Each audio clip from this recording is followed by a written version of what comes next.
Well, good morning, everybody. First of all, can everybody hear me up the back okay? You just raise your hand. That's fine, thank you very much. Could extend a very warm welcome to you all this morning to this special meeting of Falkirk Council. First of all, could I ask that ensure that your mobile phones are switched off, please? Thank you.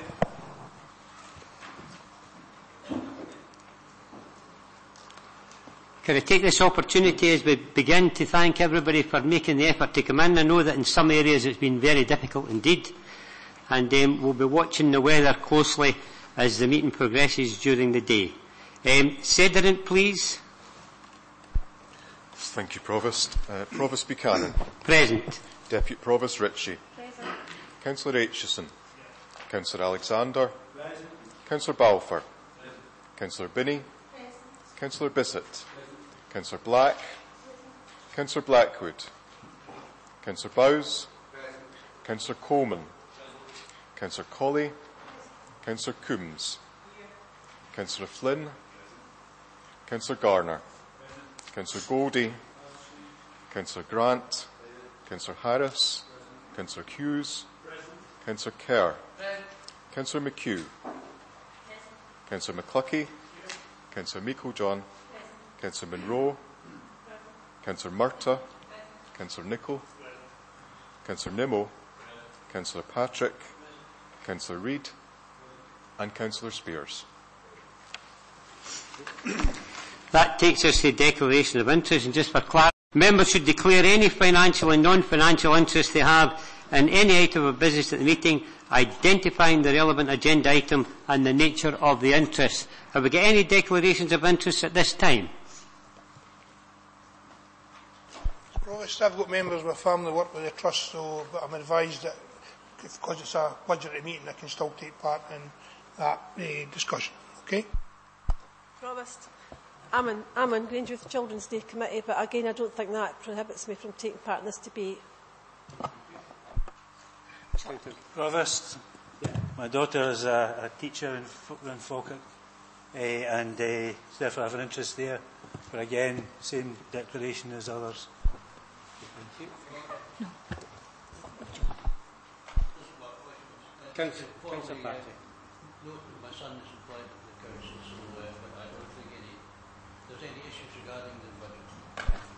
Right, I'm going to swear elected member. I'm a director of 3 charities that are listed in the external organisations. Same for myself with the Larbert Trust. Yeah, just my wife also works for the council, but that doesn't have any bearing on the decisions today.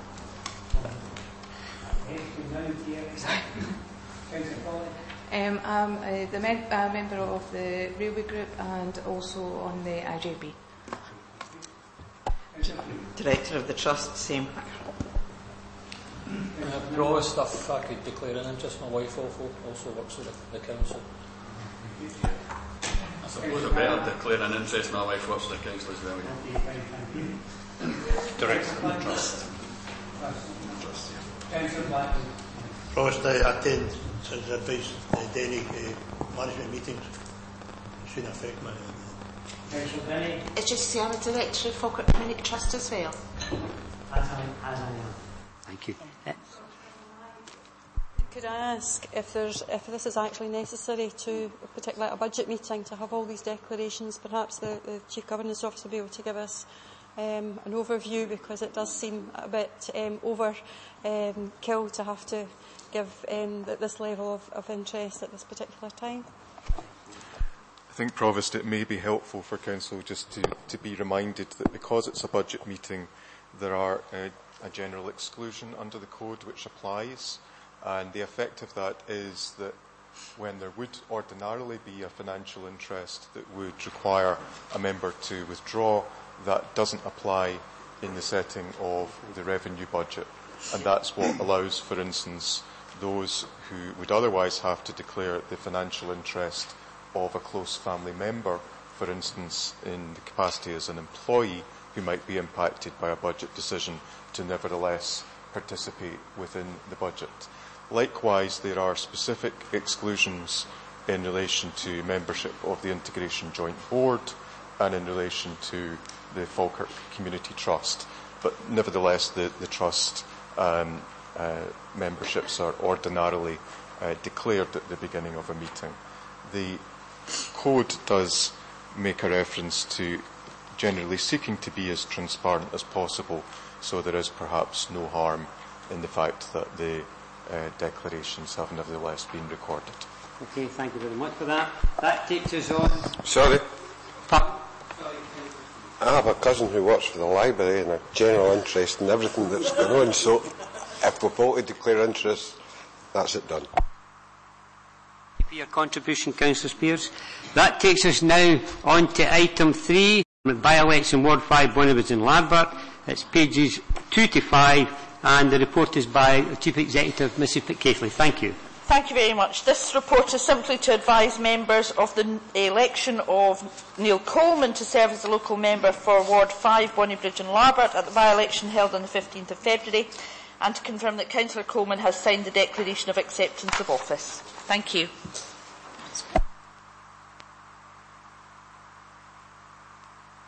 Okay, thanks for that, Mrs Pitcaithley. Could I say a warm welcome to Councillor Coleman? I'm sure that his family will be very proud of him, and I'm looking forward, as I believe that Councillor Grant will be, to working in the Bonnybridge and Larbert ward. A very warm welcome to you. Anybody else like to come in at this juncture? Councillor Meikle. Thank you for those kind words, Provost, and indeed I do hope that the members within Ward 5 will work collaboratively together for the benefit of those whom they represent. Councillor Coleman will be a tremendous asset to our group. He brings with him a lot of the qualities that his father had, and some considerable more, particularly his youth. And we hope that he will then become a great asset, not just to the SNP group and the administration, but to this council. Thank you, Provost. Could I also congratulate Councillor Coleman on his victory in the recent by-election, and taking nothing away from the success of Councillor Coleman, of course, I would also like to add my congratulations to the Scottish Conservative and Unionist candidate, George Stevenson, who achieved a 1.5% swing to my party from the SNP at the recent election. And of course, I would also like to pay tribute to George's agent. I think it was the first time David Grant was an agent for a local government election, and I think he did exceedingly well. Unfortunately, the weather caused a certain disappointing, I suppose you have to say, turnout, but democracy was seen to be in action.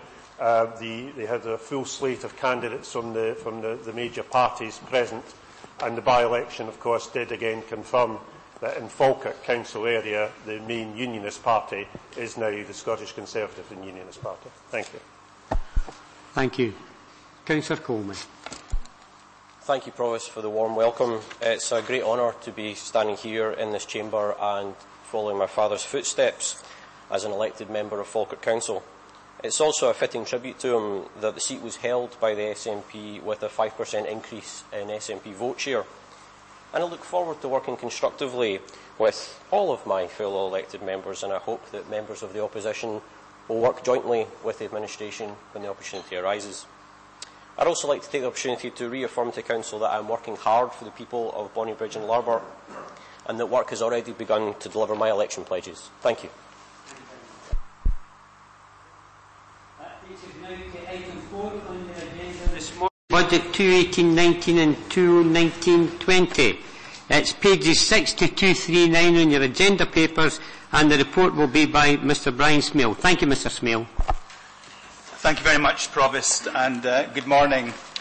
This report is concerned with the revenue budget, as you say. The General Services Capital Programme is a later item on the agenda, and the two housing revenue account reports were considered and approved by Council in January.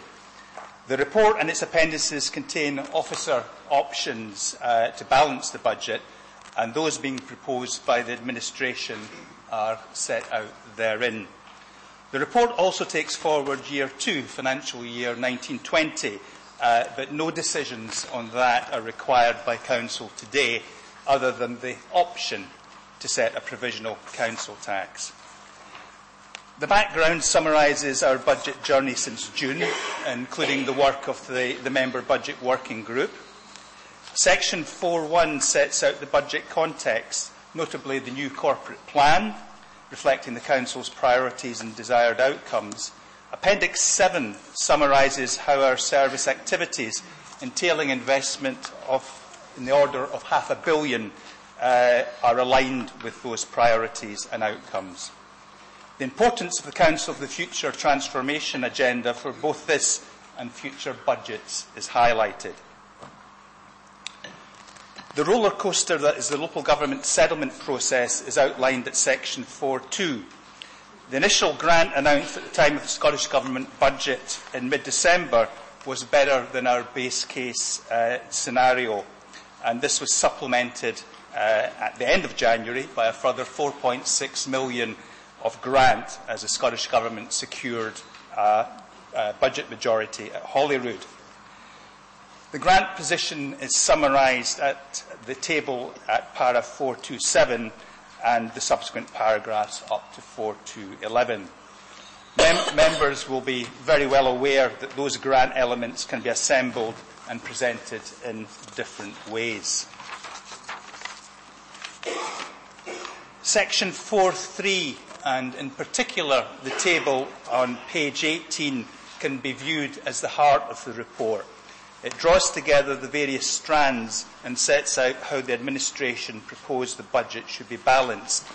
The top half of the table takes our initial budget gap, makes some necessary adjustments, notably the additional grant I've just referred to, and really the second half of the table sets out the areas where members required to take decisions today in terms of savings across the three council services, the Integration Joint Board, the Trust, the level of deployment of reserves and the level of council tax. On reserves, this is picked up in section 4.4. The position is updated from the last report the Executive received earlier this year, and it contains the necessary cautionary advice on the deployment of reserves to help balance the budget. In particular, attention is drawn to the comments made in the Accounts Commission's overview report for 16-17, which was recently submitted to members. In terms of public engagement, the results of this were reported to Council in January, where it was noted that the response had been somewhat limited and that the manner of public engagement would be reviewed ahead of the next budget round. Section 4.6, in terms of the council service budget, draws out the main features for each council service, noting that the details of the savings proposals are set out in the templates at Appendix 4. Appropriate emphasis is given to the place of the Equality and Poverty Impact Assessments, the EPIAs, in the budget process. The position with Falkirk Community Trust is set out in section 4.7 of the report, consistent with established protocols. The Trust submitted their business plan in November. This was considered by Council in December. Feedback was provided, which was duly considered by the Trust's board later in January. Their response is reflected in their Chief Executive's letter to the Council, which is set out in the annex at page 207. The administration's proposed way forward is set out at paragraph 4.7.12. Essentially, this entails maintaining funding for the libraries and not progressing the sports facility closures. A similar process is followed for the Integration Joint Board. Their revised submission is set out at annexes A, B and C, that's at page 226, and contains options to achieve savings of £3 million, which were requested by Council at the meeting in December. The administration are proposing that the 2-day service options are not taken, but the remaining proposals totalling £2.615 million are. In terms of workforce, the position set out in section 4.9 The Council savings options selected in this report in Appendix 3, if agreed, would result in a workforce reduction of 64 full-time equivalent. Paragraph 492 in that section outlines the range of ways the Council looks to manage this on a voluntary basis. This sits within the much wider frame of the Council's workforce strategy. The variety of ways the Council has communicated with its staff and the trade unions are set out at paragraph 495. And in paragraph 496, we note that negotiations are continuing with the trade unions on the matter of terms and conditions. The Council funds a large number of external organisations which undertake valuable work. It is, however, inevitable that they also need to confront the financial pressures which the Council's own services face, and this has been made very clear to them for some years now. The Council has a structured approach to dealing with this based on 4 priorities as set out in para 410.3, and of course there's also the application of the EPIAs. Appendix 6 sets out officer savings options for external organisations, and those proposed by the administration are clearly flagged. Last year marked the end of the council tax freeze, and in common with most councils across Scotland, Falkirk decided to increase the tax by the maximum allowed of 3%. That cap also applies to 18-19, and consistent with the provisional decision taken by Council in December, it is proposed to also increase the tax for 18-19 to 3%. The table at para 411.3 shows the impact of marginal increases of 0.5%, and the table at 411.6 shows the impact of 3% in each band. The Council Tax Reduction Scheme will protect those that are eligible to benefit from it. You'll recall that Council agreed back in June that we should progress a 2-year budget, and this section at 412 summarises the status of where we are with that. Clearly there's more work to be done, and this will link with the progression of the medium-term financial plan, which is touched on in section 413. As you will see at paragraph 413.6, there is a fixed date in the diary to engage with members in terms of taking this forward. So, Provost, in conclusion, while the settlement ultimately proved significantly more benign than expected, the savings options not needed for 18-19 will inevitably come back onto the table for future years, not least in terms of progressing the Year 2 budget. And this will sit within the framework of our medium-term financial plan, corporate plan and Council for the Future agenda, which I've already touched on. Finally, can I acknowledge the hard work undertaken by my team in finance, some of whom are here today, and also colleagues across the Council. The budget is very much a corporate endeavour and document. I would also acknowledge the hard work and long hours members across the Chamber have put into getting to the point we are today. On that, Provost, if I return to the recommendations, there are quite a few of them, so I won't take up any time going through them, and if I can hand back to you. Thank you. Okay. Thank you, Mr. Smale. And we echo the sentiments in relation to the work and endeavour that was carried on by so many. Before I bring in the Leader of the Council, could I say that during the course of today, you'll probably see me speaking on my left to Mr. Moody on quite a number of occasions. This is not being disrespectful to anybody that's speaking, but just clarifying any legal issues or any advice I may be taking. Councillor Meikle-John, thank you.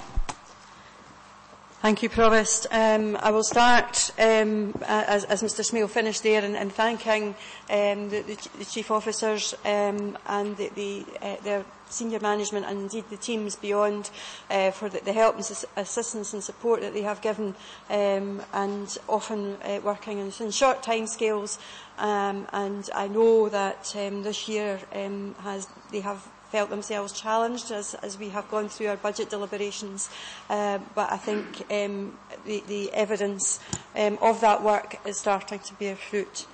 I'm pleased today to present our first budget, and one that I'm proud to put forward to Council, as it focuses on people, maintains frontline services, and that will support our most vulnerable and empower our communities. A decade of Westminster austerity has left families across Scotland worse off, placed enormous pressure on the Scottish budget, with the block grant for day-to-day expenditure decreasing, and over the next 2 years it is expected to further decrease by £500 million.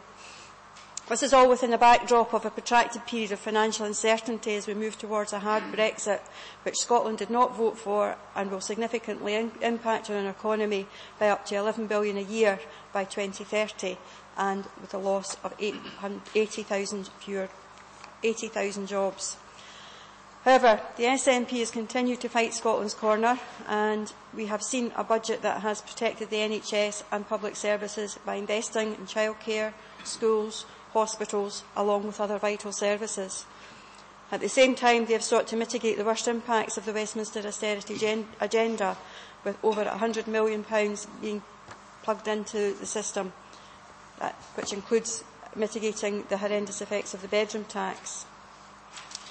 The Scottish Government has delivered an increased settlement for local government of £159 million, giving a core funding package of £10.7 billion. We do, however, welcome the additional investment for local government from the Scottish Government at a time when the Scottish block grant for day-to-day spending is decreasing. Local government has seen an overall increase of 3.3%, with Falkirk's budget rising to £370 million. Having inherited a £25 million black hole from the previous administration, we have set about addressing the budget gap without creating anxiety within our workforce or raising alarm within our communities. We have worked with chief officers and services, scrutinising officers' proposals in depth as part of our deliberations. At the same time, I, along with my group leader colleagues, have worked with ministers championing the case for local government funding, looking at common areas with other political groups within the government, and as a result we find we have a much better than anticipated settlement. This will be used to enable us to deliver on the Council's priorities within the corporate plan: people, place and partnership, and it is a budget that maintains services to support our young, elderly and most vulnerable.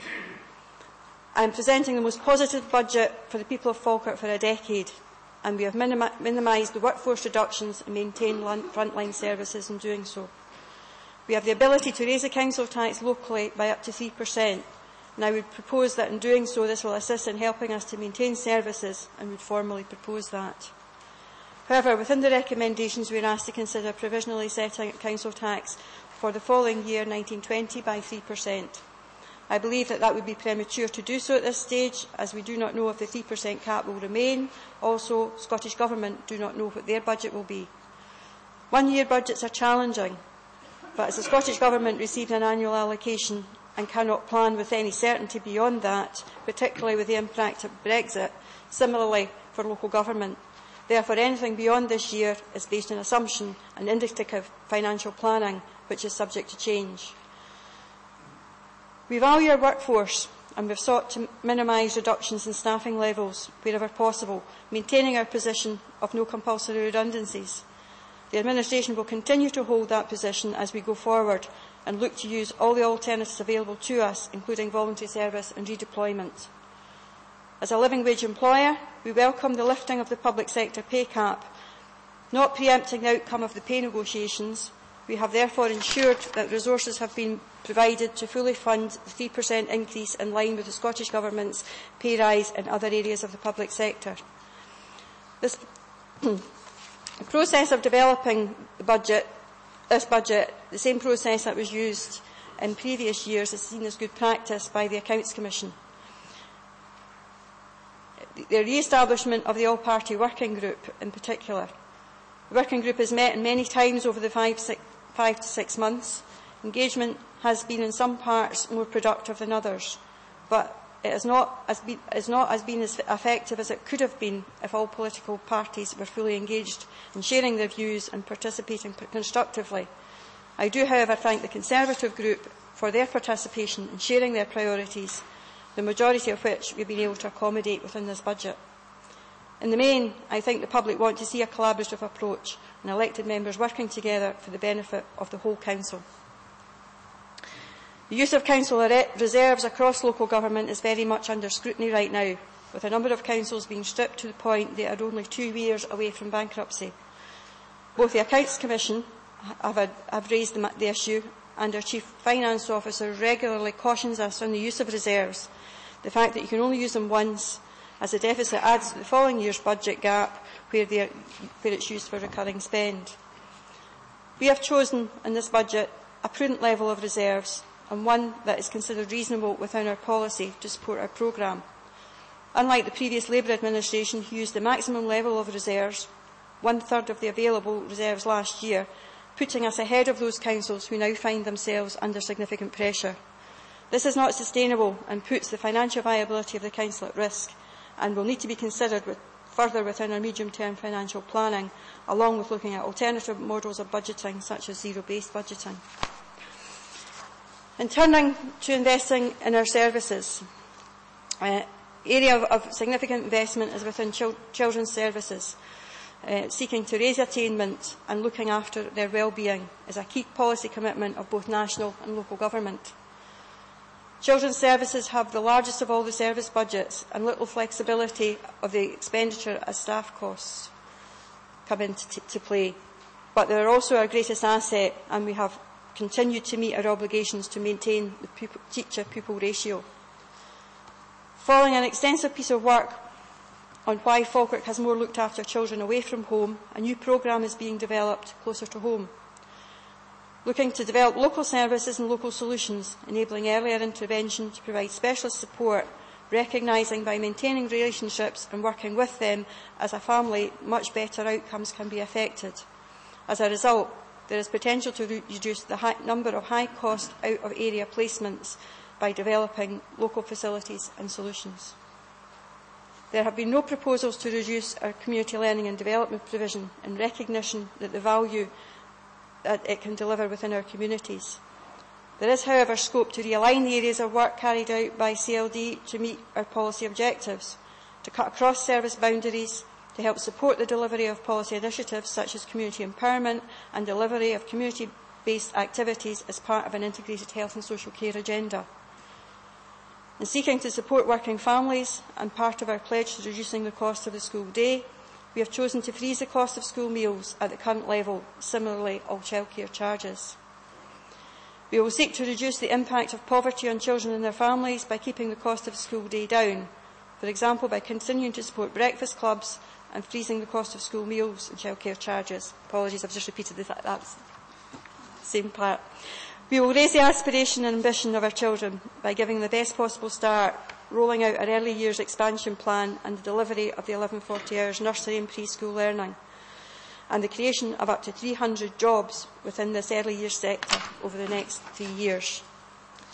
We will continue to invest in our school estate and meet the growing demand for children with additional support needs, and there will be no reduction on school transport or crossing patrols. Other service areas within development services, recognising that year-on-year investment in our roads and maintenance budget has been eroded as a result of previous administration's decisions, and acknowledging the impact that the lack of investment has had in our communities and the public concern, we have chosen not to accept the option of the budget reduction of £200,000 as proposed within officers' suggestions, but provide additional resources for investment in road maintenance by an additional £500,000. Helping people into employment is a key strand of our poverty strategy, particularly our young people and those most detached from the labour market. The core budget for the Employment and Training Unit has therefore been protected to ensure the work on supporting our most disadvantaged in the communities work to continue. With an increased focus on tackling inequality, the service model will ensure that a person-centred approach treating people with dignity and respect.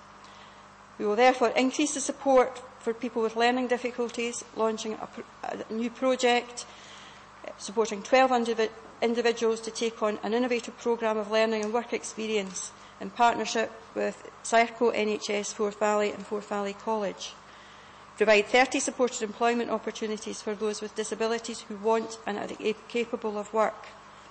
Provide an all-age intensive model of support of 120 local people with disabilities and health conditions to help them move towards employment, and provide in-work support to help them sustain and progress in work.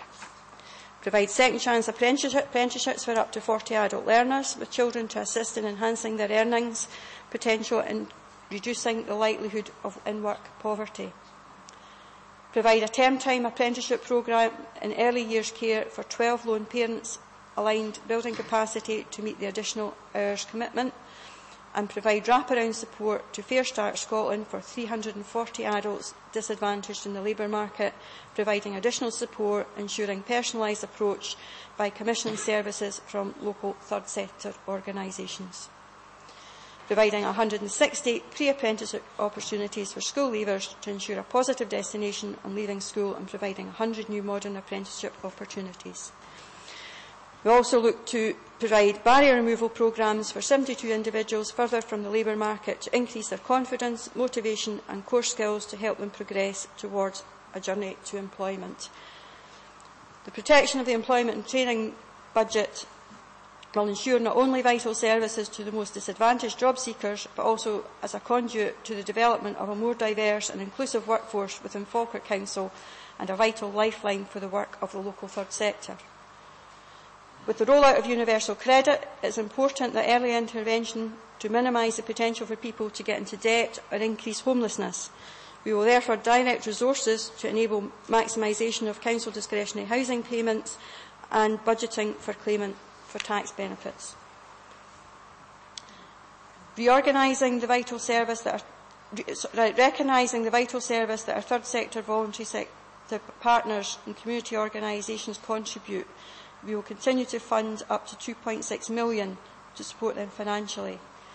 There are a number of organisations in there that provide excellent opportunities locally, and in looking to a wider remit, our town centre bid Falkirk Delivers and our Safer Streets programme is key to maintaining the economy within our town centre in Falkirk. As we seek to encourage communities to take on more responsibilities for themselves, this has to be done in a collaborative way and must be sustainable. We have therefore created a fund to support locality planning and community empowerment, to further support and augment the Council's existing ambitious programme locally of locality planning and extend the role out across the Council area. An additional £100,000 will be used in addition to the existing small grant programme to provide small grants for participatory budgeting in the West and Centre. The East of the area has already benefited from £70,000 last year through the community choice funding. To allow additional support to establish locality planning groups in the West and the Centre in the coming months, and to commission new models of service design and delivery that will be underpinned by a co-production and engagement model.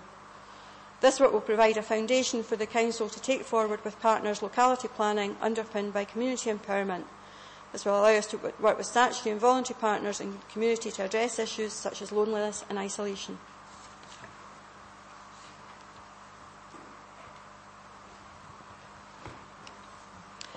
With increasing pressures on public sector budgets and the desire to maintain and improve services and deliver efficiencies, our transformation agenda is a key delivery agent.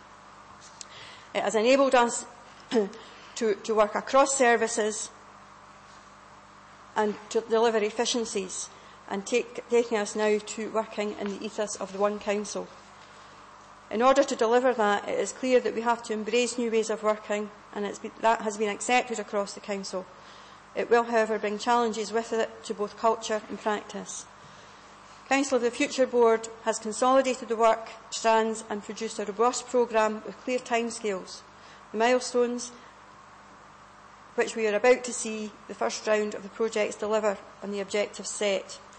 In order to support our medium-term financial planning and help bridge the future anticipated budget gaps, minimise impact on frontline services, we have created an enabling fund or a transformation fund. £700,000 fund will be used to ensure that a programme of change projects agreed by the Council can be delivered successfully and on time. To do this, services will have the option to submit business cases for additional support. This may include additional capacity to ensure there are sufficient people to deliver the project, additional skills or new skills to respond to the needs of those projects, and support with specialist developments or equipment that may be required if the project is to succeed. A governance process will be put in place to ensure that the fund is used appropriately. In looking to the fees and charges, the majority of fees and charges that have been put forward have only been increased with the line of inflation. However, many of the fees and charges that we have the ability to vary have not been reviewed for some time in relation to affordability or poverty-proofed or indeed equality impact assessed or benchmarked. I am therefore proposing to ask officers to carry out a review and bring forward a report with recommendations on a consistent approach to changing concessions, a consistent approach to charging and concessions across the Council, taking into account the poverty strategy. For example, an elderly person or a family on universal credit expecting to pay the same charges for, say, pest control as those that are working. In looking to our partner organisations and the Trust, Falkirk Community Trust was set up in 2012 as an arm's-length organisation that would be able to attract external funding that would enable a reduction in public subsidy. Since then, the reduction in funding from the Council has amounted to just over £3 million in that period. Much of the work falls within the Trust as the area of discretionary spend, and as a result, one of the first areas considered for substantial savings. What we must not overlook is the role that the service of the Trust delivers, particularly in health and well-being, and how it can meet low-level needs and make a significant contribution to the prevention agenda for long-term health conditions. It should therefore not be considered in isolation, but as part of a holistic delivery within our service objectives. As a result, in order to safeguard services and the jobs, there is a need to ensure that wherever possible, when other services are seeking to purchase service for sport or leisure activities, or indeed health and well-being, the Trust are the first port of call before looking to other providers. In particular, better communication and collaboration between children's services and our integrated health partnership. We have again considered the Trust business plan and provided feedback to the outcome is in the recommendations we have before us. At our first consideration of the business case, members supported the view in the December meeting that there should be no closures to libraries. Since then, work has been ongoing to look at cost savings through co-location with the Council and the Council had been asked to fund the equivalent saving that would have resulted in the closure of up to 2 libraries. In recognising the importance of our libraries within communities, we propose that we agree to reduce the saving asked for by the Trust to accommodate this and continue to work collaboratively around shared space where appropriate. Similarly, while acknowledging the proposal to withdraw from a number of sports facilities, and asking the Trust to carry out further engagement around those facilities has proved to be much more positive than previously, with the Trust now removing Grangemouth Golf Club from the proposal. I am aware that there has been further positive engagement with the users of the other facilities, with the potential that they, given time, would move to run and manage, that they would be run and managed by the community.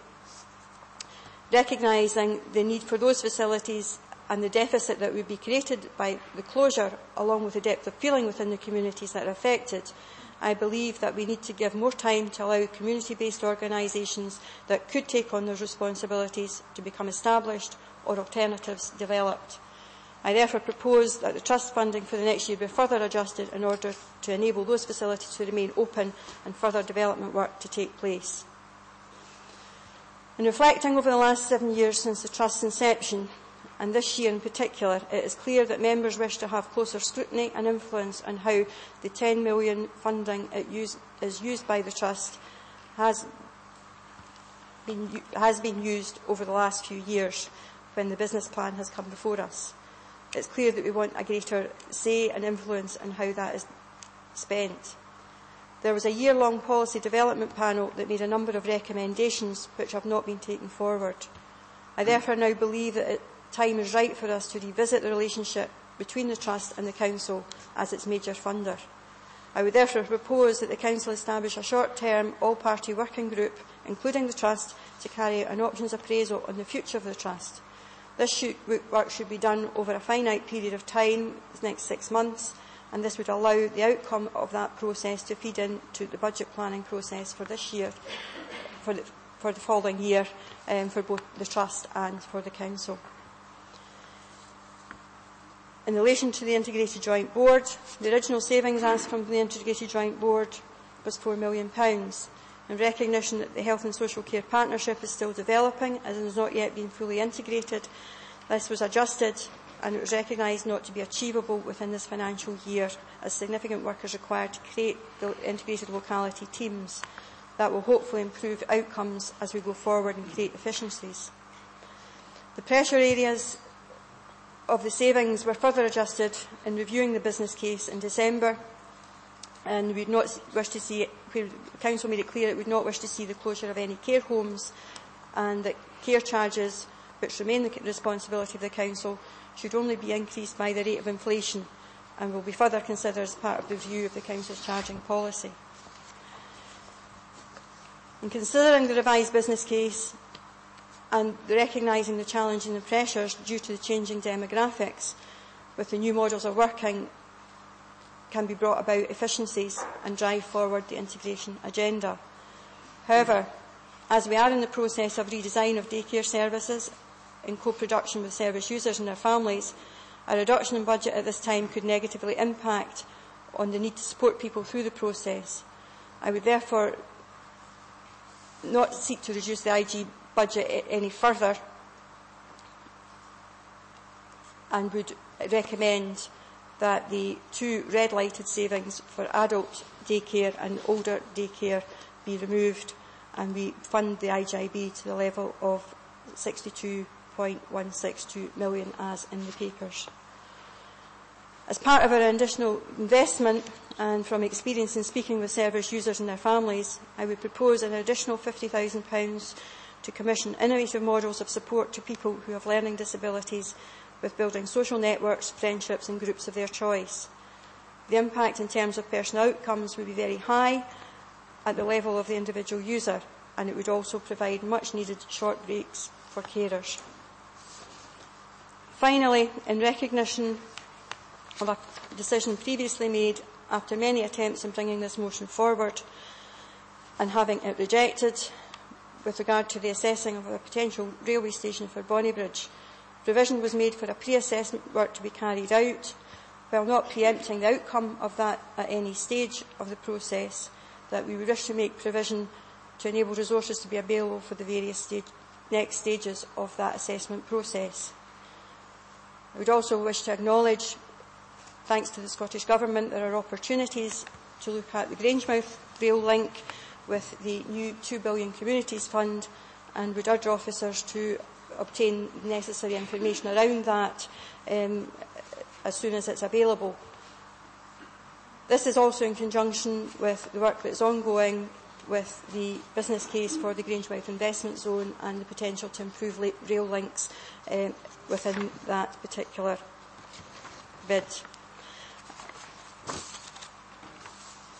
I now come to what is the motion from the administration. I've got copies if officers would wish to have that.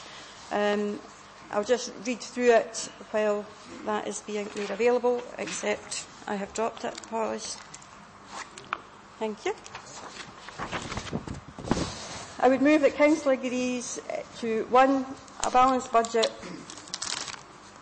closing the gap as identified in the report through the means set out in paragraph 4.3.2, with the savings further identified in appendices 3 and 6.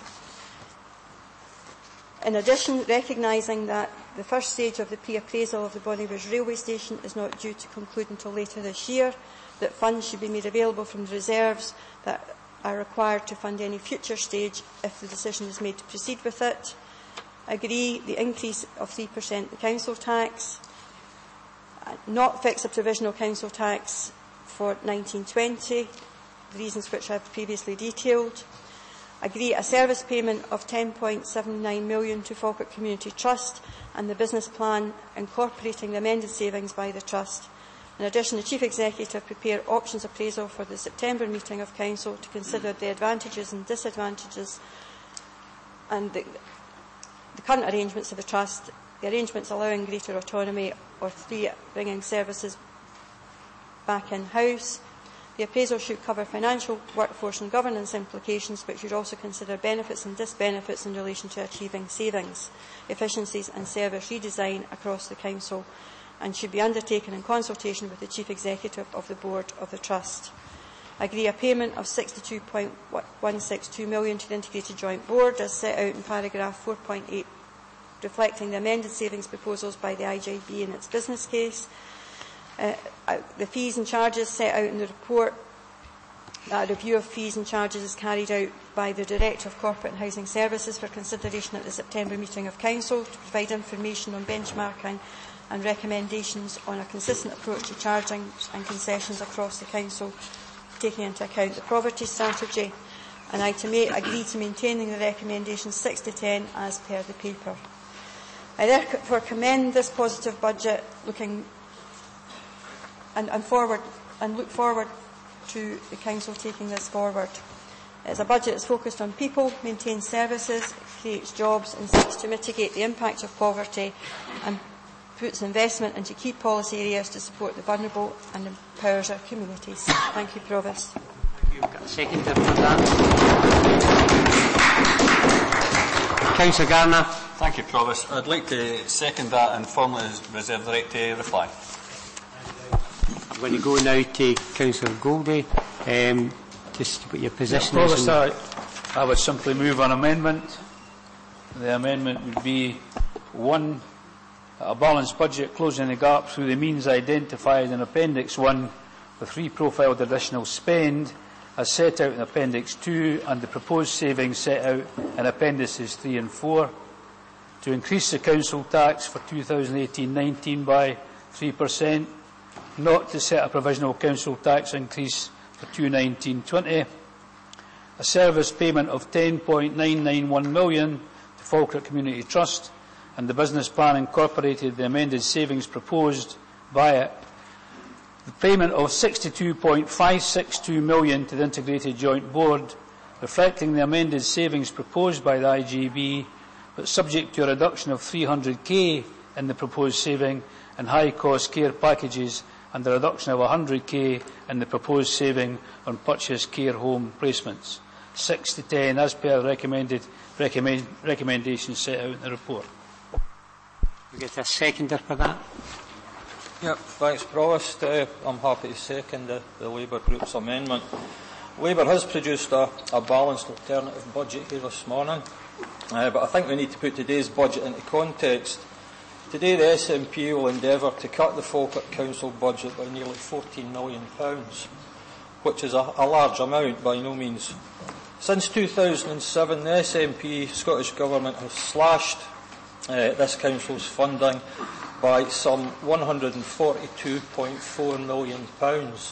And I don't think the public out there realise the implications that surround that, and it would be worthwhile if the Falkirk Herald produced a balanced report in their paper tomorrow. The only excuse the SNP continually come up with is to blame the Westminster Government.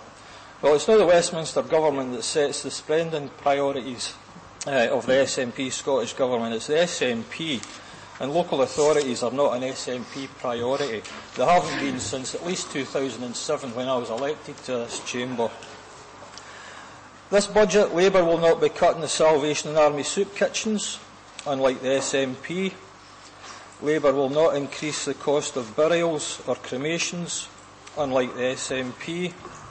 Labour will protect the funding to all the Priority 4 external organisations, including the West Quarter and Redden project, which is one of my own. Labour will also invest more than the SNP in our roads, because we recognise the significant problems that are there, and protect our ASN outreach staff. That's another issue for us that we've protected.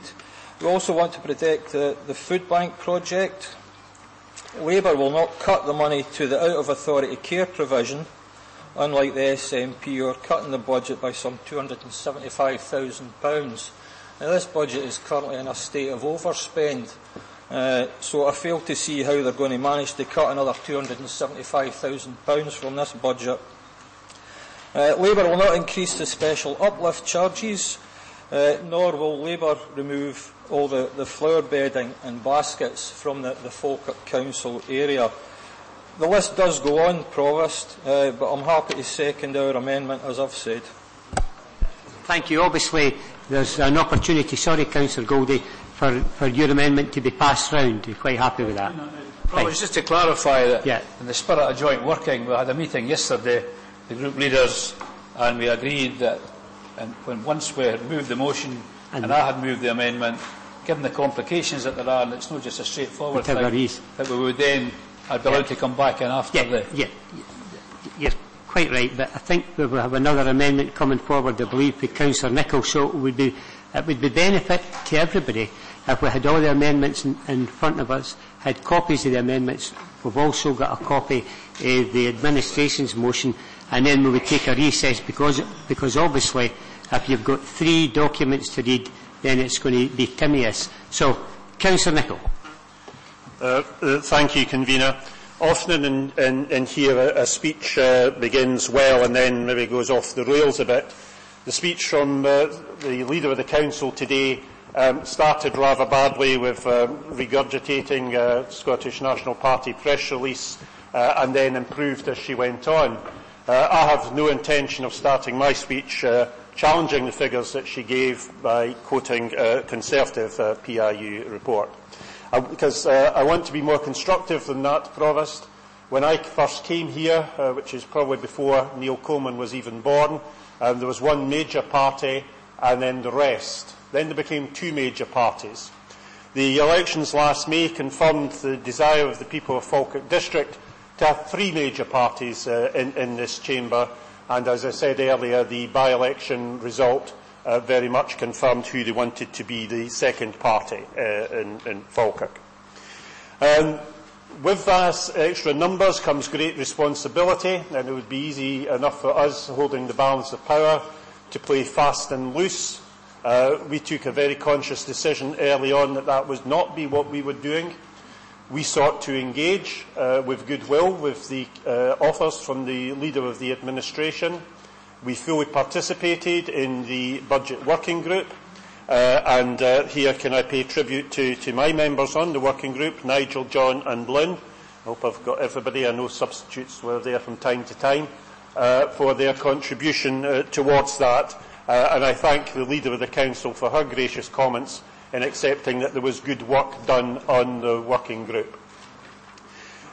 Being kind of reasonable sort of people, we engage with anybody who engages with us, Provost, and the fact that may become apparent as I further speak in no way, of course, mitigates the fact that at national level we are totally and adamantly opposed to the main policy of the Scottish National Party. But within Falkirk, we have always been a pragmatic group, and where things are proposed that are for the benefit of the people of Falkirk and for the benefit of our constituents, we shall, of course, give them a fair hearing. Now, it does take time, Provost, for members to digest this information, to look at the pros and cons of what is being proposed. And again, I thank the SNP members for making quite clear to us at a reasonably early date most of their proposals. Sadly, I've got to say that the Labour Party has not been so gracious in that, and coming forward at this very late stage with proposals. I'm afraid, Provost, that that bus may well have gone.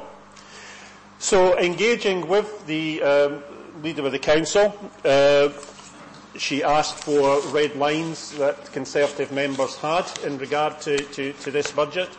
It started off quite early in the process, at a time when, has been highlighted earlier, I think by Mr Smale, that the budget looked a lot more severe than perhaps it has turned out to be. I hope the Leader of the Council would agree that we were not in any way unreasonable in our aims, and it wasn't perhaps a surprise to us that there was a reasonable degree of consensus. So I'm not claiming that the things that are currently still in the budget and will be continue to be enjoyed by the people of Falkirk are solely at the will of the Conservative group. But I would like to say that these are priorities that we believe are important to people, and we are very proud of the part that we have played in retaining services. I'm not going to bore everybody. I'm looking at the snow out there, but these are important services that the Conservative group highlighted as red lines. And again, I give credit to colleagues across the chamber. Members on this side were very concerned about the potential closure of community education centres. We all have these in our ward. Indeed, I have 2 of them at the Grange Centre and the Green Park. Both very well used facilities. I always say that they're at the heart of the community every time I take the chair at their AGM. I think I'll have to perhaps think of a new line for the future, but indeed they are at the heart of the communities, and it would have been a very sad day had the potential closures gone ahead in regard to them. Closure of public toilets. This is one, of course, that regularly comes up, and I'm not going to dwell too much on the importance to many people, particularly the elderly, of facilities being available. It encourages people to visit town centres, so if that, in the spirit of what we were talking about earlier, means I'll have to declare an interest because of my wife having a premise in the town centre, Mr Moody, I would now do so. But toilets are important. We looked at alternative schemes for using other facilities within buildings, which really didn't come to naught for reasons which I highlighted at the time with the previous administration. But however, we are glad that they are staying open. Turning over, I'm just going to pick out a few for brevity's sake, Convener. Another one that was very important to us, and those of us who have rural areas, which I suppose most of us do have, are always very keen to limit the scope for illegal dumping, and nothing's more guaranteed to generate illegal dumping than reducing the free special uplift service, and of course one that is absolutely crazy, and I sincerely hope that this is the last year that this one is put forward, banning vans from using the household waste recycling centre. What a charter that would have been for people just to have dumped their goods in areas such as Pullman Woods, and every member here could also identify an area where increased dumping and the disfigurement of our lovely country would happen as a result of that. Reduction in school crossing patrols, of course.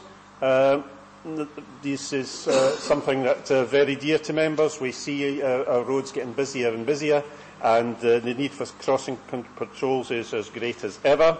So we're very keen that that didn't go ahead, as well as supporting economic development and tourism, which one of my colleagues will speak to in particular later on. Reduction in bus subsidies.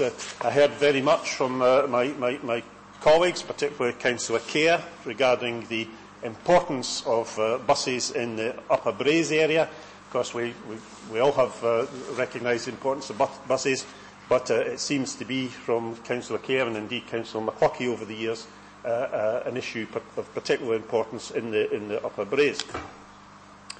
The ETU is very dear to our hearts. It has done great work over many years to get people on the first rung of the ladder to employment. So we're very glad also that the threat to that was lifted. Charging for brown bin collection is another one that we were concerned about, and I'm very happy that the administration has taken cognizance of that. The collection of brown bins, possible reduction in the service over the summer to us was also something that we would not like to see. We felt it would also lead to dumping. But again, I'm happy to report that when we raised the importance of this issue to us on behalf of our constituents, that the Leader of the Council was equally responsive.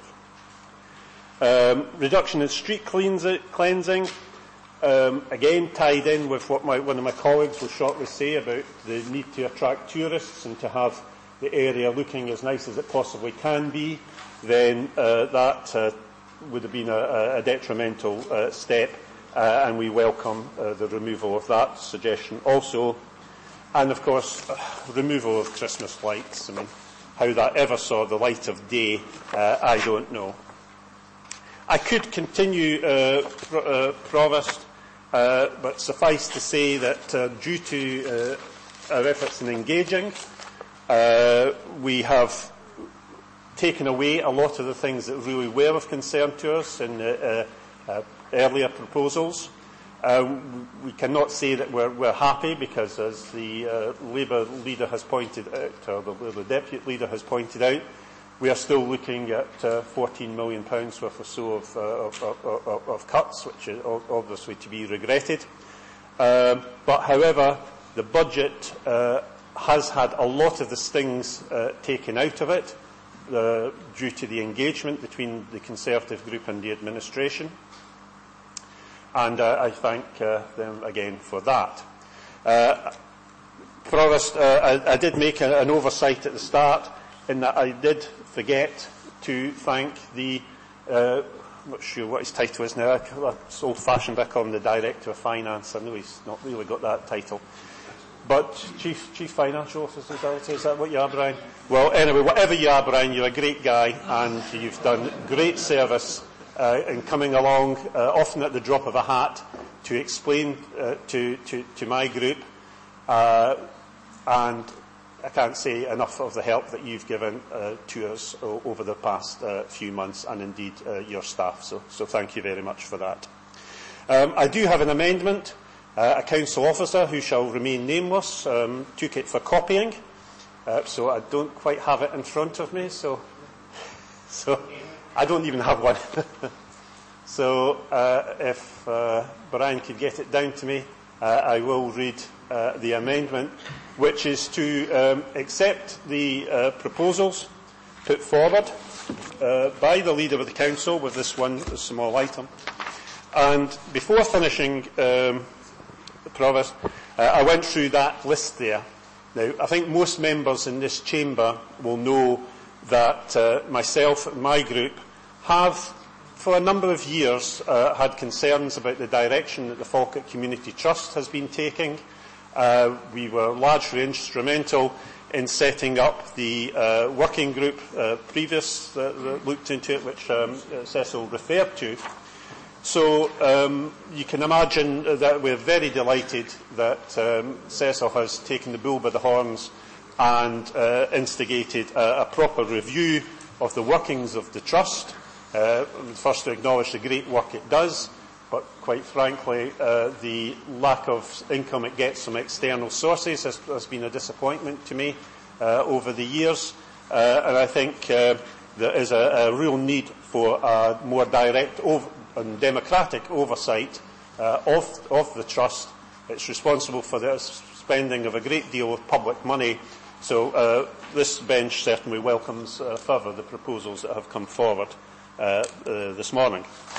So our amendment is to concur with the motion put forward by the Leader of the Council, but would move that we agree a balanced budget in terms of the proposals within the report, with the exception of the removing of saving option DV27, to remove all flower beds and baskets, and to meet the cost of this from reserves. And one of my colleagues will speak more to that, should that be required.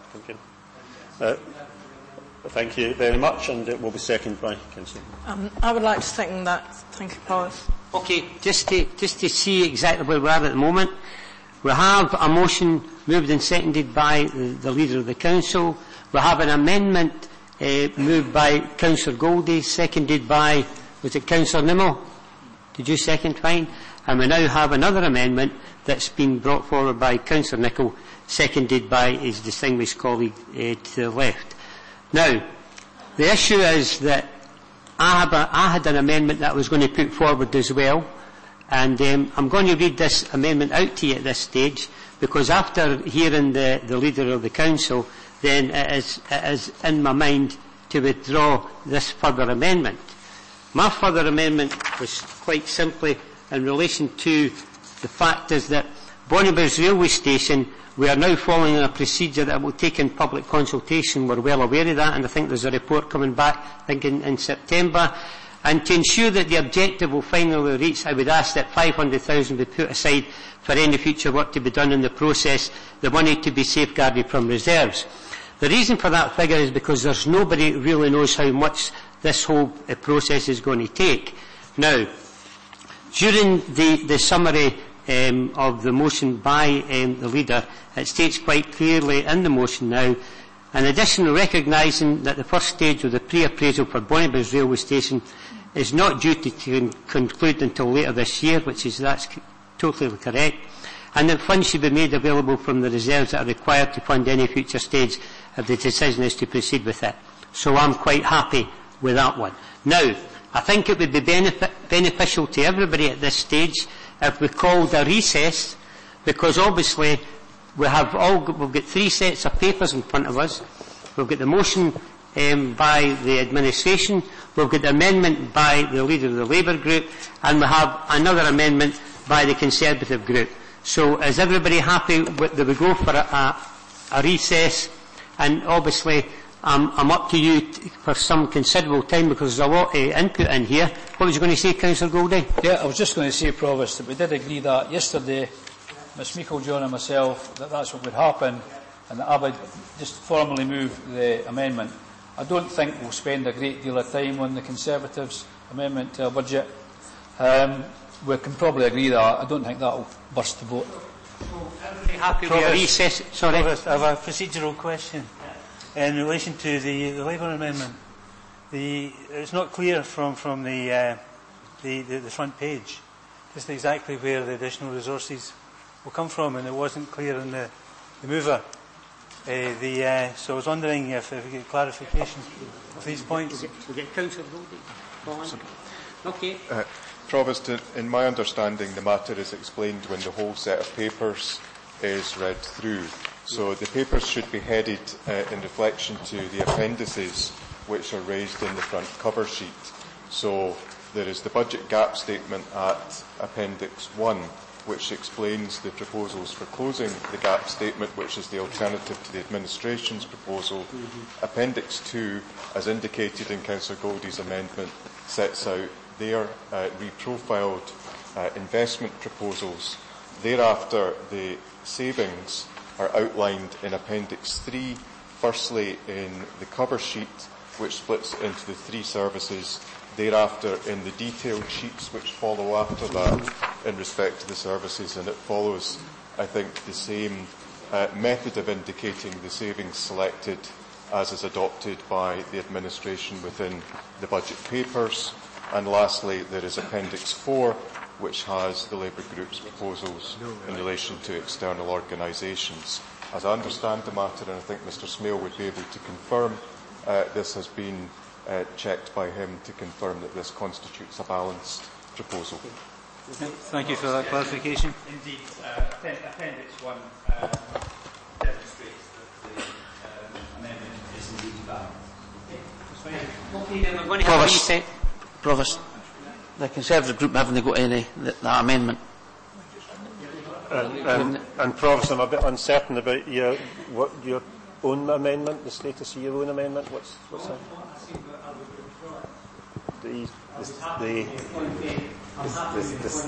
The second one, Provost? The second one? Right.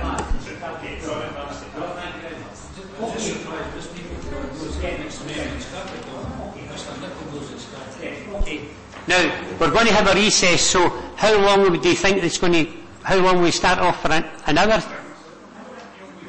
Provost, I don't think we'll need anything like that length of 30 time. minutes? Certainly. Half 11.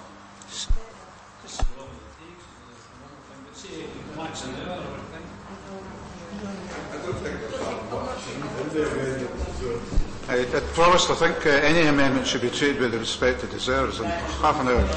And the past precedent is to give as long as possible.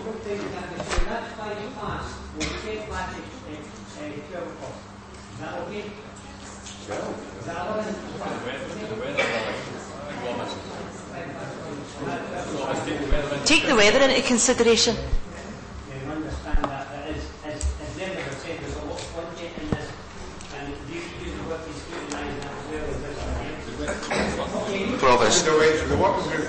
Provost, if we've scrutinised it early enough, are we allowed to come back that bit earlier?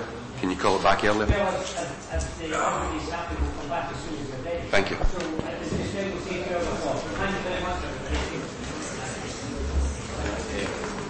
Just to inform you that the Labour group are still deliberating, and they've asked for an extension of time to 12:30. Mrs Pitt-Keithley and Mr Moody are away in to see them at the moment. We're all aware of the red warning, and we'll wait till they come back and we'll give you a further update. You can understand that it is the budget meeting. It's one of the most important, if not the most important meeting of the Council's calendar, and everybody should have an opportunity in terms of openness and transparency to give every area of information that's their best. Thank you. Convener, what's going to happen with lunch? Because I know certain members of the Labour group say that they need to go and eat every 4 hours. So is it going to come back in here and then sit down and say we need to go for lunch? Well, we just need to take it as it comes. I appreciate that, because I'm one of the members who's got to take, I've got to take tablets as well. I've got them in my pocket. You want to call lunch now? No.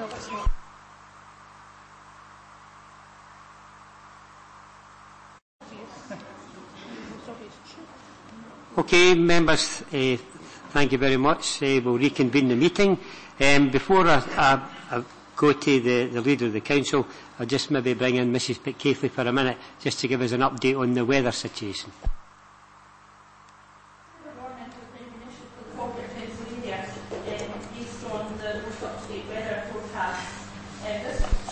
Sorry, apologies for that. Did everybody hear that first part? Red weather warning. This is the first time in the current use of that terminology that red has been declared. The period that it applies to is from 3 p.m. this afternoon to 10 a.m. tomorrow, but that obviously could be extended or shortened. But at the moment, the advice is that no employees, in fact no members of the public generally, should be travelling within those times. So we're moving to our winter emergency plan.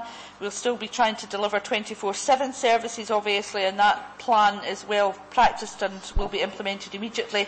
But effectively, our schools will remain closed tomorrow again, and all school-based staff will not be required to attend work on Thursday. We'll keep the website updated, and we'll ensure that employees know where they can get information about what might happen should that red warning be extended, say, beyond 10 a.m. tomorrow morning. So just let members know that that's the current position. You, like the rest of the public, should be aware of your safety and only travel if necessary. Thank you. Could I just... Sorry. Is the red warning just for Falkirk District for the whole of Scotland? It's definitely not for the whole of Scotland, but it's definitely for the whole of the central area and Fife. So it's very much based on what the current forecast is for snow and wind overnight. Okay. Provost, it's an unprecedented situation, as we've heard for the Chief Executive. It's the first time that the red warning has been brought in since the inception of the scheme. We are keen here to discuss items, particularly the deer. We need to hear from officers on the deer.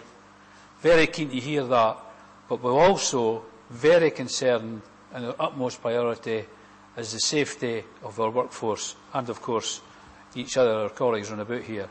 So we don't believe that there is time for proper debate on this today, certainly not in the capital programme, but we would like, and I do hope, there will be no restrictions. I know there's been an agreement, we can see that, between the SNP and the Conservatives, but I do hope there's not going to be an agreement here to shut down debate, because that would be grossly unfair, most undemocratic, and after all, at the end of the day, this is a budget.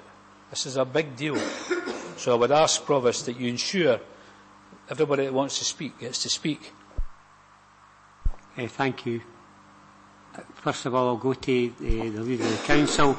You've saw, and you've had, your colleagues have had a copy of the two amendments, one by the Labour Group and one by the Conservatives. Have you any further information in relation to the discussions you had? Yes, thank you, Provost. We have taken consideration of both the amendments from the Conservative Group and certainly the amendment from the Labour Group. And what is consistent between them both is the concern around the flower beds, etc. So while there has been no agreement directly with any political party within this chamber with ourselves, we recognise that that's a majority within the Council on that particular item. However, the caveat would be in taking that 100 million from that 100,000 from reserves, 100 million, that would be a lot of flowers indeed. That we, in keeping with our new ways of working and particularly in community empowerment, that this year, as part of that programme, that we look at engaging with various communities and recognising a number of good works that have gone on, particularly around the growing project that's taking place in Falkirk Town Centre, looking at rolling that out and engaging with a number of groups, organisations, volunteers, helping to create a sense of community and a sense of place, a sense of pride within our communities, to encourage them to take on some ownership of areas within their own communities that they would perhaps seek to maintain. So along with the £100,000 to do that, there would be an element of looking at moving some of these particular areas into community ownership for the future. Provost. So, to say, recognising that's between both of the groups, that we would be happy to take that as addition from reserves. In relation to the Labour amendment, we understand there has been a number of other alterations there. Our concern is the model of funding and the levels of reserves used, 3.6.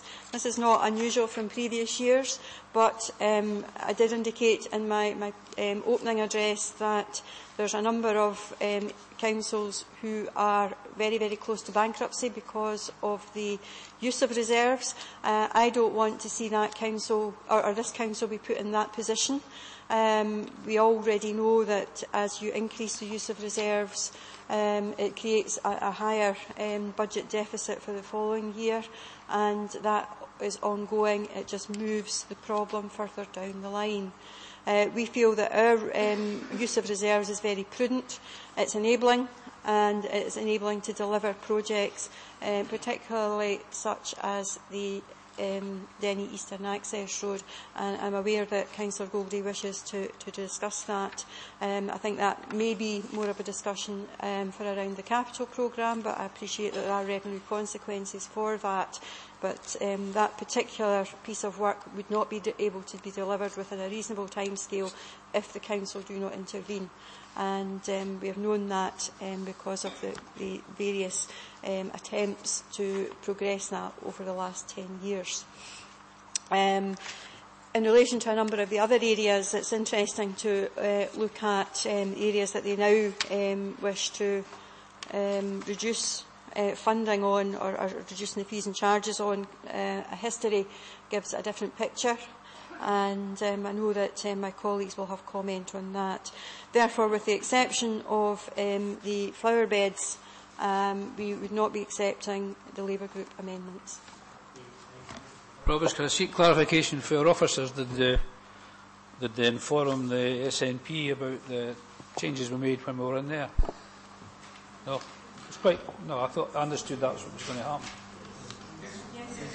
So you didn't want us to agree with you on CS21 and CS12, because we were accepting your position on CS21 and CS12, but you're not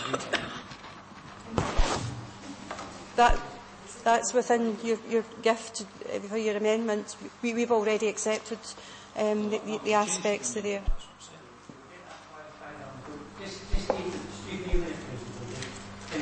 For clarity, where they go to try and simplify it. I know what you're saying at the very beginning, how important the budget is, and we all realise that. and we will try our best to ensure that everybody gets an opportunity in the debate. In terms of moving things forward, we had a Conservative group amendment put forward by Councillor Nicholl, which says I would move that we agreed balanced budget in terms of proposal within the report, with the exception of the removal of saving option DB27 to remove all flower beds and baskets and to meet the cost of this from reserves. You've heard what the Leader of the Council says. You happy to withdraw your amendment? Thank you, Provost. We heard a few weeks ago SNP spokesman say that we were in cahoots with Labour. We've heard Labour spokesman now say that we're in cahoots with the SNP.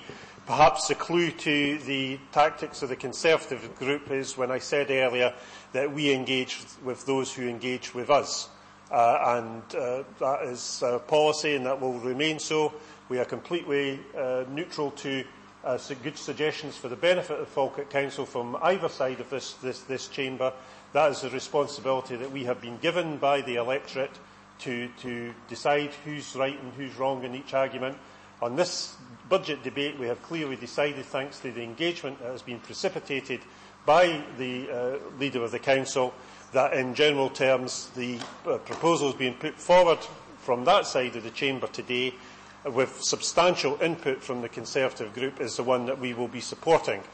In regard to the flower beds, I take on board what the Leader has said. I fully can accept the proposal regarding getting more community engagement in the maintenance of these beds, without stealing the thunder of my colleague, the member for Bowness. I would also like to say that perhaps we can include in that the flower beds which in previous years have been taken away, and I'm thinking of actually one in Bowness which I just happened to see the other day, which since a previous budget cut has really lain empty. One of these, not ones that can be easily grassed over, but a concrete flower bed and a traffic island in a road. And perhaps we can also include not only these ones, Cecil, but perhaps ones that have lain for a year, maybe even more, empty, and encourage local communities to take over these beds also. So an excellent proposal which we are happy to concur with. Oh, yeah, I forgot to say we'll withdraw our amendment, yeah. Yes, Provost, I'm happy to second that and to thank the Leader of the Council for her comments. And I think that in future we should be able to make sure that we fulfil our pledges to provide good places, which means vibrant town centres, and that means including flower borders and being a place where when people drive in they think that we're an attractive place to visit, and I think that's an important thing for the future. Thank you. Thank you very much for that. That simplifies things a bit, in so much as that we have the motion and we have one amendment. Okay, we'll open it up for debate now. Councillor Bowes. Thank you. I had originally put this as good morning, Council, but seemingly we've moved beyond that into good afternoon. This year's budget has been an absolutely mammoth task, but we are here today with a balanced budget, as is a legal requirement. I would also like to add a thanks as portfolio holder for resources to the Chief Finance Officer and his team for the hard work, and a certain amount of education has been moved and as we started this. We started with a budget that gap this year of 22.354 million, which fluctuated somewhat during the process and at one time reaching 27.5 million. However, the flat cash settlement we received, and with the addition of the 4.871 million additional grant on top, this gap has reduced to the sum of 17.986 million. This in itself is still 3.586 million higher than last year, and circa 4 million higher than next year's current prediction of the budget gap, as noted in paragraph 4.12.3. However, if we add on additional reserves to that, you can, whatever you're adding on to that adds on to that figure. That obviously becomes a concern. As the Leader of the Council has already laid out, we have worked with all the departments in the Council, and we have asked the question, why does this have to be done? and how can it be done better and more effectively for the benefit of the users and the people that provide the service. This has resulted in 5.438 million service savings with a loss of 64 jobs out of a current staffing of approximately 6,800. A number of these job losses, however, are unfilled posts, and at this moment there is no compulsory redundancies envisaged. The posts are primarily in backroom areas and do not affect frontline service, and with the early years investment through the next year and the following years, we are likely to actually see an increase in frontline staff over that period. You will note from the statement on page 18 that the report of the administration proposes 2.2 million of reserves this year. However, this is 1.1 million less than last year, and therefore impacts less on next year's budget. This is very important because as we've been going through the whole budget process, and obviously our time with the audit committee, we had to look at not only this year but years 2, 3, 4 and 5. And if we don't do that from now, we could obviously get into a certain amount of problems, which has already been mentioned. We currently have a figure of 11.4 million in reserves and an additional 700,000 from conceding a long-term tax case, giving the authority a total of 12.1 million in the reserves. The media and the audit committee report that a number of councils have only 2 or 3 years reserves left, and that will not be the case in Falkirk Council unless as long as we use our reserves for investments to increase things, almost like spend for save. Council tax this year will rise by 3% in the Band D, and will incur an additional £33 per year, or if you want to put it in simpler terms, £2.75 per month. The other bands, I'm sure you can all work them out for yourself, as has already been put on. But in Scotland, of course, these are mitigated for the lowest paid in our society, the CTR, which is introduced in Scotland by the SNP in 2013 to replace CTB, which at that time was actually scrapped by Westminster. The investments of this administration are clearly laid out in the table 4.334 on page 19, and they cover a wide spectrum of our society, but they do not reflect the areas that we have been able to protect fees for people using the council services against the current 3.3% inflation rate. Page 184, children's services, not one fee increase on that, covering school meals, childcare packages, music tuition, school and community lets and other fees. Particular attention should also be given at that point to breakfast clubs, which not only will not be closed, but they will be supported by having their fees frozen this year, a measure that helps families within the Falkirk area. On page 191, corporate and housing services, again, not one charge increase. Sorry to interrupt you, Councillor Bowes, because we're trying to give as many people as possible an opportunity. Okay. I'm not trying to be disrespectful or stop you in mid-term, but everybody must have an opportunity. And you've That's absolutely fine. Thank you, sir. Can I finish? Yes. Okay, thank you. Okay, I'll move on a bit because obviously there's no fees in that. Finally, I move on to the future, and it's laid out in the report. We'll be looking at a review of what's done and how it's done. This will cover all areas of the Council's operations and systems to ensure that we are giving the best service and most efficient service within the Council. So is this a good budget for Falkirk? It protects jobs, supports education, childcare, senior citizens, environment, and seeks to protect the most in need within Falkirk. For this, yes, I support the measures taken within this, my first SNP administration bill budget in Falkirk. Thank you.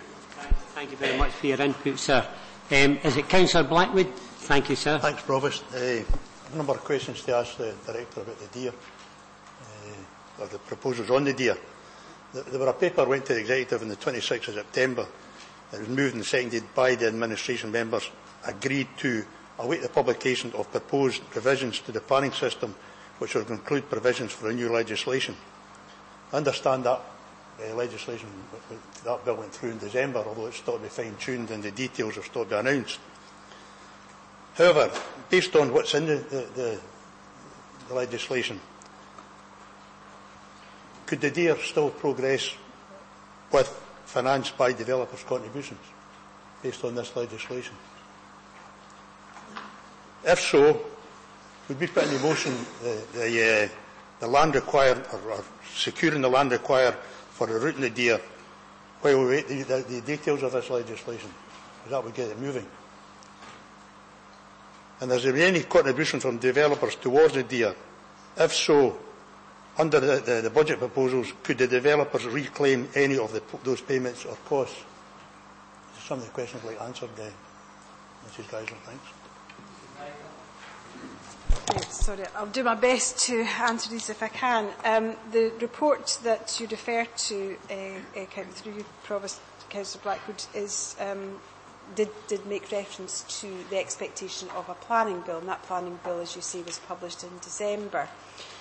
The planning bill had provisions in it for an infrastructure levy, and the expectation is that those provisions will find their way into the new Planning Act. We don't know when that will come along, but the expectation is that that will be later on this year. The bill made provision for ministers to make regulations in relation to an infrastructure levy, and so obviously these regulations would follow on from any act that happened. The bill itself is unclear as to how the infrastructure levy would operate, and the regulations will describe all of those things. So as I stand here now, I can't say with any certainty how this levy would work, and how if it would replace Section 75 agreements or it wouldn't. I think the expectation is that it will. There's no clarity around whether or not the application of that levy would be retrospective, and therefore whether it would replace Section 75 agreements which are being signed but which are not yet implemented. So there is provision in the advisory guidance that's come with the bill that suggests that any detail around the infrastructure levy would be subject to consultation, it would be subject to further research. So my understanding of it is that we're a while away from clarity round about that, and so that's any views on whether or not we would still be able to get the money through the Section 75 agreements has to be tempered in that context. It's just not clear at the moment, so I really can't say.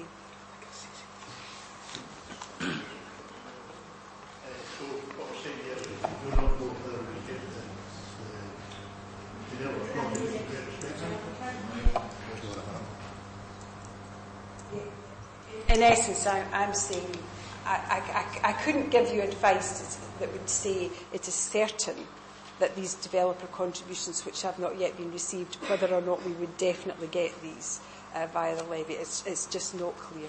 Okay, thank you.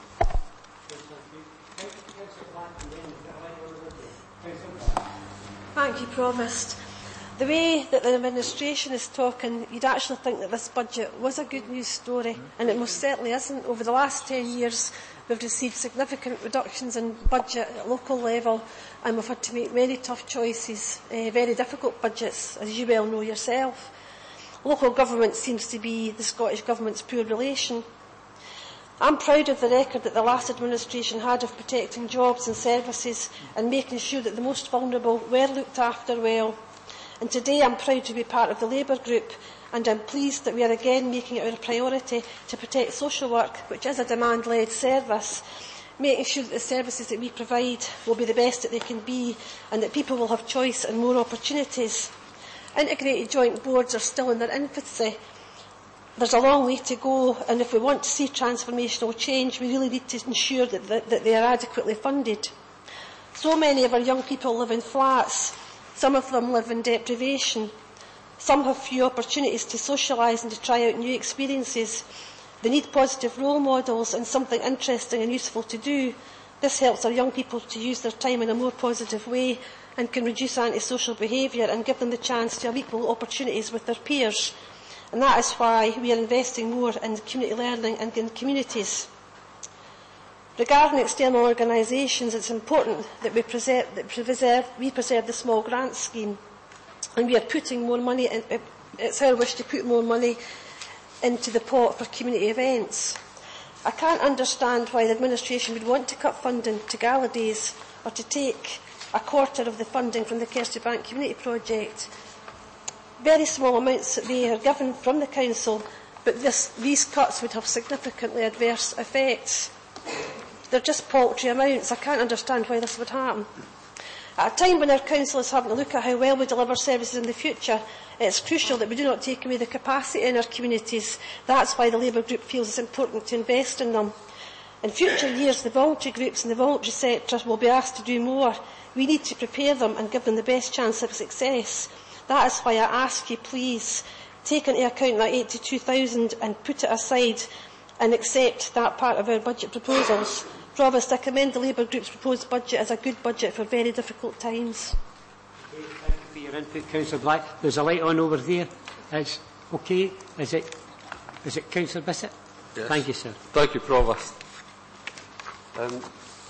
There are financial restrictions placed on the Scottish Government by Tory austerity at Westminster. However, the SNP Government has taken Tory austerity and doubled it for local government across Scotland, effectively pushing austerity max onto Falkirk Council. Falkirk Council has had to find savings of £121 million over the past 10 years, and for 18-19 it's £14 million, and for 19-20 another predicted £14 million. That's a total of over £149 million over 12 years. Due to their government's austerity cuts, the SNP administration are simply managing decline, not driving forward with vision and developing services for the citizens of Falkirk. It should be noted that local services across Scotland have been cut by £1.5 billion since 2011, and the knock-on effect has been felt across services including schools and social care. And it must also be said that under the Scottish Government's continued austerity agenda, over 28,000 full-time jobs have been lost from local authorities in Scotland since 2010.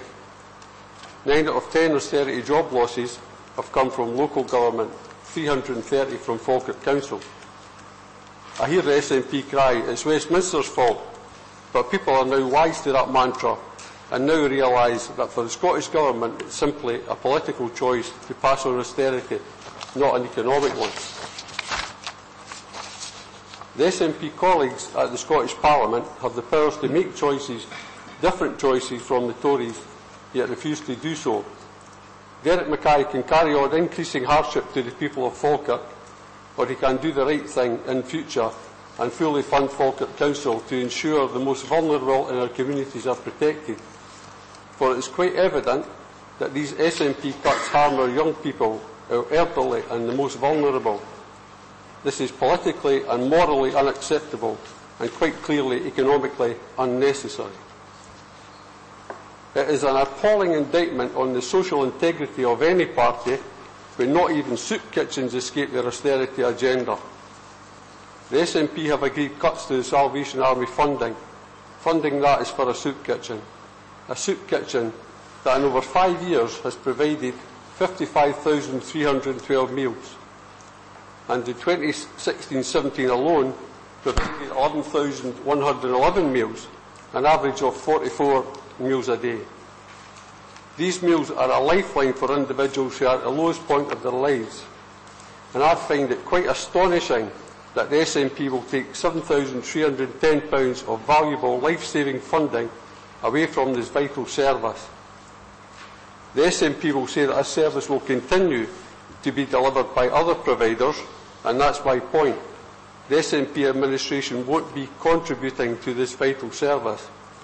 So I guess for the SNP, it's not a team game supporting Falkirk's most vulnerable. We should be laying down the foundations for a Falkirk of the future for our citizens. Instead, the SNP are breaking up the foundations of local government by their centralising agenda, and they're disempowering local government and the people we serve. We should be developing services, moving forward with vision, ambition and hope for the citizens of Falkirk, not cutting services. The SNP are keen to talk about the Council of the future, Now, if the Council of the Future... Excuse me, Councillor Visit, no one to interrupt, but I interrupted our distinguished colleague there. Just a minute, Provost. Fine, thank you. Okay, thank you. The SNP are keen to talk about the Council of the Future. Now, if the Council of the Future was a patient in care, I ask, will that patient in 5 years be flourishing or on life support and intensive care? That choice now lies with the SNP government. And here are a couple of quotes from the SNP 2017 manifesto. The SNP will focus on a strategy targeted to improve the well-being of the most vulnerable within our community. Pulling funding from a soup kitchen is not fulfilling that manifesto pledge.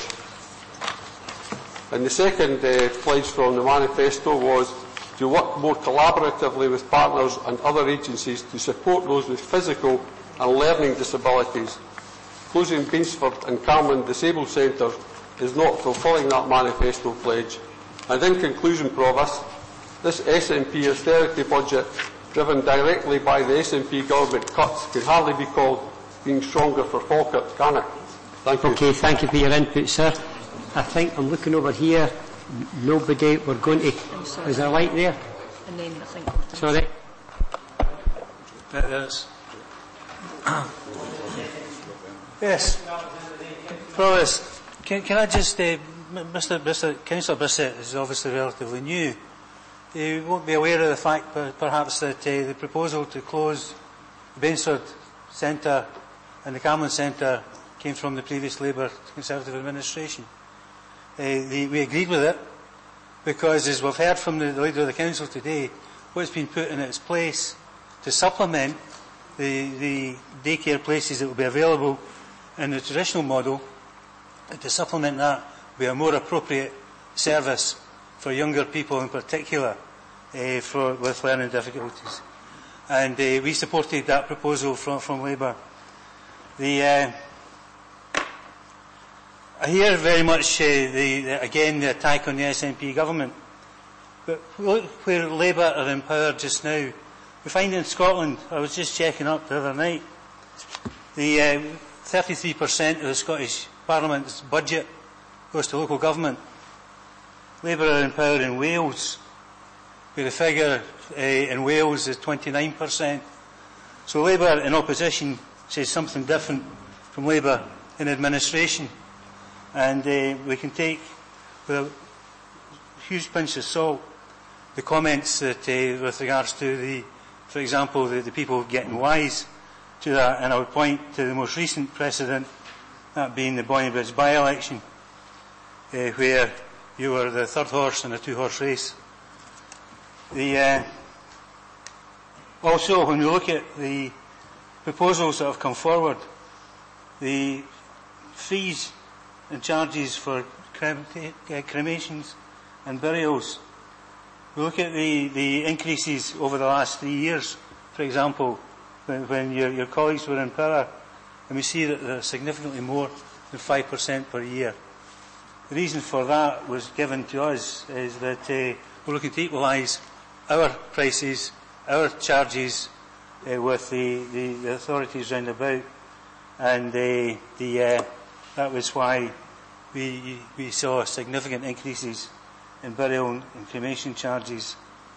And roads, Labour are prepared to spend more on roads than we are. So why, over the last 3 years, have you cut the roads budget by £1 million? The only year that the roads budget has gone up is this year, under the SNP. So again, Labour saying one thing and doing the opposite. We see it as well in all other areas. And I was hoping to hear a wee bit more from the mover of the alternative budget with regards to some of the proposals. I was fortunate enough to be a substitute, not good enough to be in the first team, but good enough for a substitute berth for the working group, an all-party working group set up by yourselves, and over the last three meetings boycotted by yourselves within the Labour group. I think that a great pity, Provost, because whenever you set up the working group, we were very much supporters of that. So we can't really blame those who did participate in the working group if they got a better hearing than perhaps those who didn't participate in the working group. But that's life. I do recall that the one concession that's been given to the Labour group today is one more than we got last year, or the year before, or the year before that. And that's with our proposals coming forward somewhat earlier. So I think that in terms of the situation as it relates to funding, we had £9 million of an Apologies, yeah. Maybe wind up now. Thank Certainly you. promised. Thank you very much. We had £9 million more from the Scottish Government than we were anticipating, and that's very much welcome. Add that to the £35 million additional resources that we're getting to build new council houses. When we were in power and Labour were in power in Holyrood, we got not one brown penny. And think of the benefit that will bring in terms of increased council tax, as well as provide new homes for people who deserve new homes. So I think that what we've heard today is a positive budget, a very positive budget. Who would have thought that when we heard the figure of £25 to £27 million for black hole, we would get such a positive budget? Compare that, I think, to the spit in the dummy that we've seen elsewhere, and I find that to be very refreshing, and I congratulate the Leader of the Council on a very, very positive budget. Thank you very much. 18.1, what was repaired? Well, you're going to have an ample opportunity when you come forward. You're going to have ample opportunity. Carry on. Just for the benefit of the doubt, for those that don't know standing orders, they need to name the individual for 91. Can I just say, Provost, that first of all, the situation here is that in the two budgets, the two submissions for the budgets between Labour and SNP, there were only, I think, at max 9 differences in the proposals. Only 9 in the whole budget. I think the other thing that we've got to agree is, when Mr Alexander says that we didn't attend the budget, we've always got a wee bit of history from Mr Alexander, we didn't attend the budget meetings, and that was shocking. For the first 2 years of the last administration, first year probably, Mr Alexander and his colleagues hardly attended any meetings. They were away campaigning for the referendum. However, having said that, let's be clear on where the differences lie. As my colleague Mr Bissett said, there's a great deal of money, and always the devil's in the detail. But if you'd said to me that in this chamber, the Conservatives and the SNP would be happy to cut the money for the Salvation Army, I would never in my life have believed that. Shame on you for that, for the work that the Salvation Army do. The other thing I would like to say is... Excuse me, under the terms, 19... Right, so I'll come back... under the terms, you're going to have an opportunity, Councillor Goldie, because you hadn't spoken, you moved the amendment, you will have an opportunity. But the fact is that in terms of the 19.1, as a councillor considers she has been abused or unfairly accused, having previous, you know yourself. So what happens is when we stand up and we start that off, what happens is it spreads out and we end up with a speech. I've got 19.1, Provost. Yeah. Yes, Councillor Alexander, if you want to check back and compare my attendance record with that of Councillor Goldie, you'll find that I've attended more committee meetings and have a higher percentage attendance. Point of clarification. Okay. Right, point. Okay. Excuse me, Councillor Goldie. Excuse me, Councillor Goldie. Were you impressed on us the opportunity for everybody to have a say at this important stage? We've got a clarification coming forward, and then it's Councillor McCluskey and Councillor Hughes. Certainly. Thank you. I actually have had my light on for a little while, so a point of clarification on the Salvation Army. I'm actually reading an email which was sent to us from officers, and it's related to the Salvation Army. The organisation have said it won't affect their delivery of services. They got funding from other sources for this aspect of their work. Also, we will be able to fund additional activities through small grants and this is now below the level that they can be dealt with. Right, so that's okay, that's a point of clarification which I'm providing. Excuse me, sometimes the interpretation of some of these rules is very difficult to adhere to. Councillor McCluckie. Can I raise an issue before Councillor McCluckie What's the issue? We've gone 3 hours. We're due a break. Some of us have medical conditions. Well, we're just about a minute to go, and I was just going to bring that point up. But right, okay, it's went to 3 hours. We started at 10 o'clock. It's 1 o'clock. 3 hours. You're entitled to go for a break, but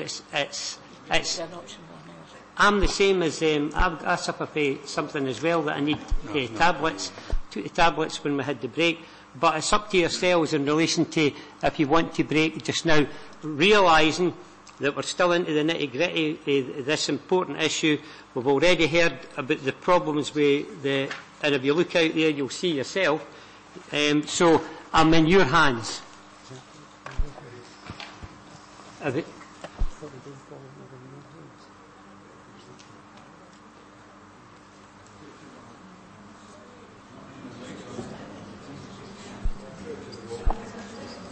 think, Provost, you've put the matter in the hands of the Council. You've correctly pointed out that it's now 3 hours since the Council began at 10 o'clock, but it's also important to bear in mind there was a recess during that period which would not normally be counted towards the 3 hours in question. But nevertheless, the 3 hours has passed and you've placed the matter in the hands of the Council. Provost, I'm sorry, but the recess wasn't a meal break.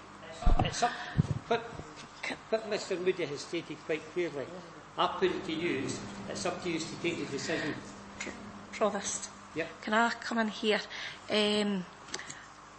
As we all know, we've only got till 3 o'clock because of the red alert that people have got to get home. Now, if we do have a break, just say to 1:45, are we actually going to be able to finish off the revenue for 3 o'clock? Because I wouldn't like to leave here with that one finished. I think we've got to know what's actually going on and it's finalised. So, but that's just my opinion. Provost, I'm sorry, but that's not the issue here. We've got to be home by 3. The issue of getting the business done isn't the issue.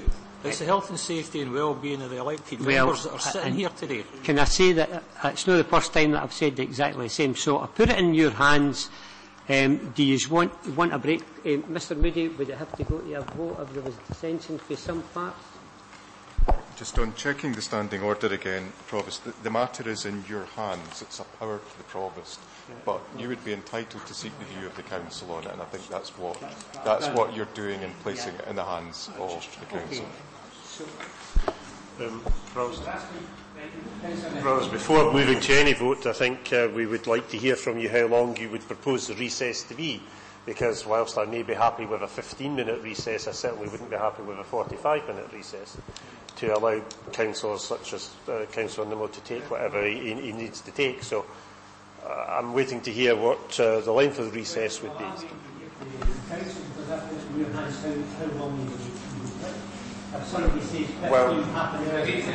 Well, I would move for a 15-minute recess. Provost, there would have to be some kind of commitment that when we came back that, while not wanting to thwart debate and members get their questions to their answers to their questions, perhaps, that we have a commitment that we do conclude this matter today. Because I think having gone through the debate and not come to the final deliberation isn't conducive to those out in the public to then say we have to come back on a final day.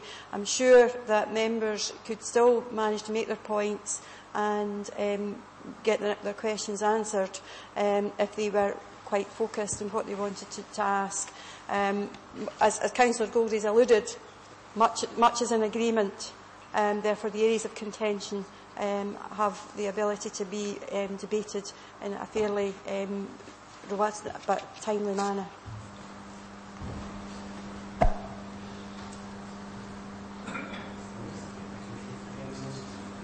Okay, so as members agree to take 30 minutes,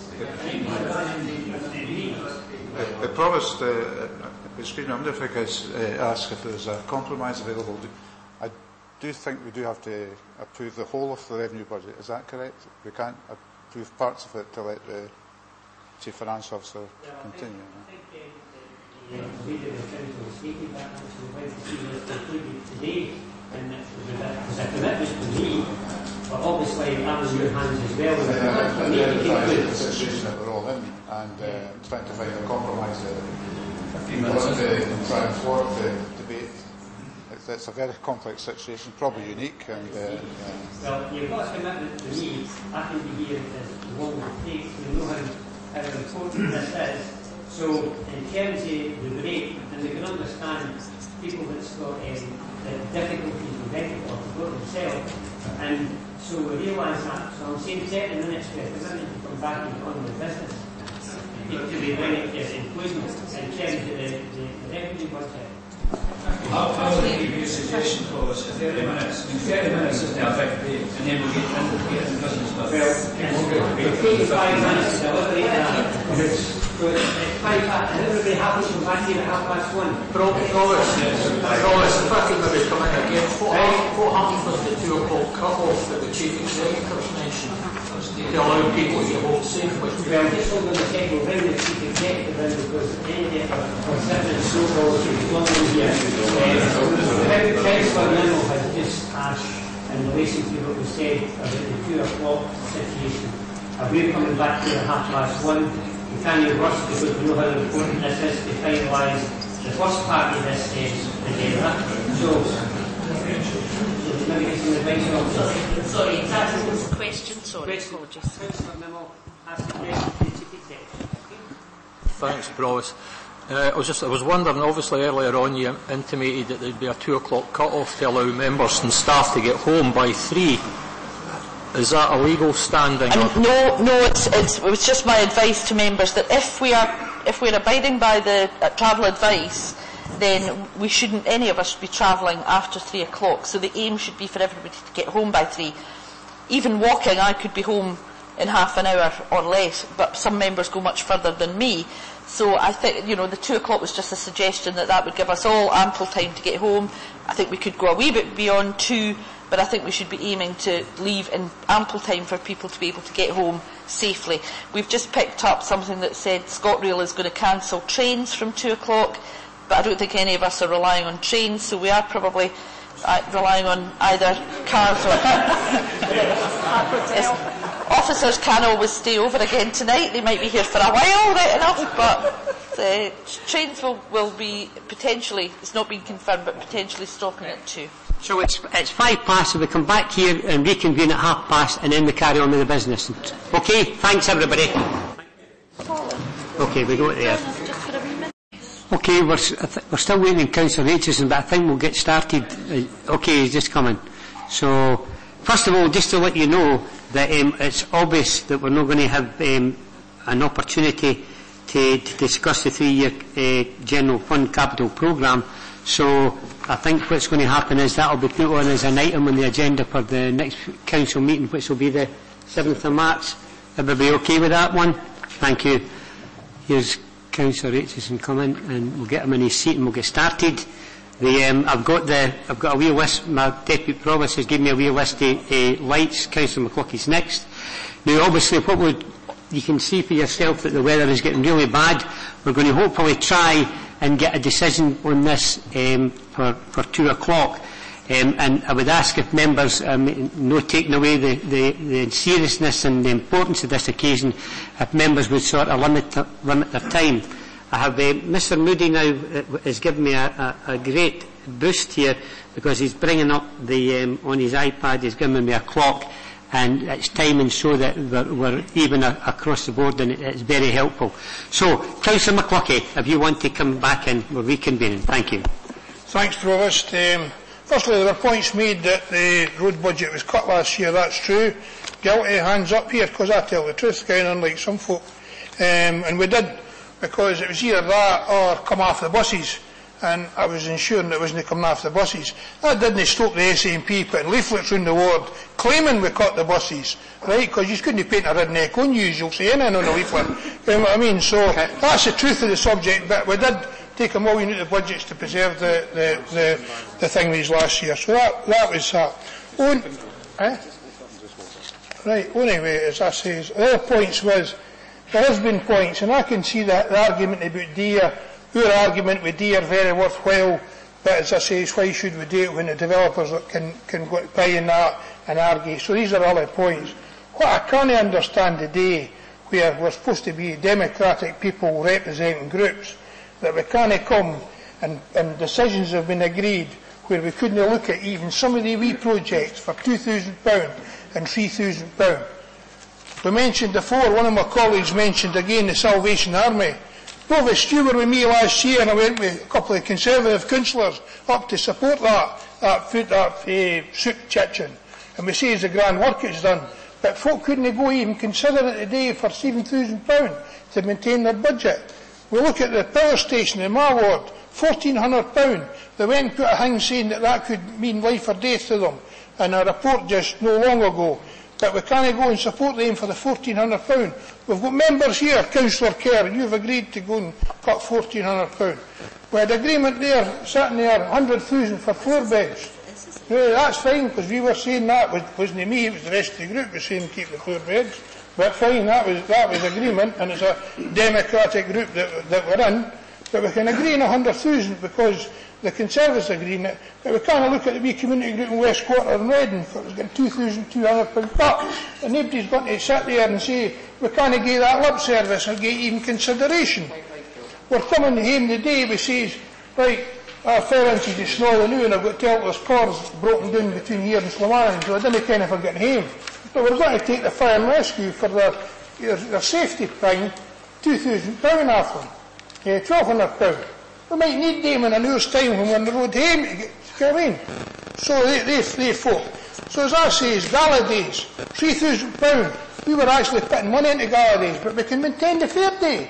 Where's the groups today? Change their constitution and call them. We're no gala day committees in here. We're fair day committees. And then the council will cut our grant because we're a fair day committee. Right? Everybody should be treated, community should be treated equally. And a community event in one community should be treated with the same respect as the community events at other groups. So as I say, I'm most disappointed that some of these smaller things, Kirsty Bank, a couple of £1,000, that we couldn't even look at that and consider it. When we go up there, we sat for an hour out there and looked at your projects and come back and changed a couple of your things, right, for 270,000. But you couldn't have come and consider one for £2,000 for us. Shocking. I think it was Councillor Hughes next. Thank you, sir. Thank you for your input there, Councillor McLuckie. In the interest, Provost, in the interest of brevity, I waive my right to speak. McLuckie, Councillor McLuckie. Councillor McLuckie. Okay, there was a light, there was two lights on over here. What one is it? Your good self thing, thank you. Thank you, Provost. Thank you very much. To take some of the heat out of this debate that's just gone on, perhaps even in the short amount of time I've been here, I'm maybe in committee not known for my brevity. I will try and be very brief, but it's really important, the stuff about external organisations. I can assure members across the chamber that this was indeed looked at very, very carefully and given the scrutiny it deserved.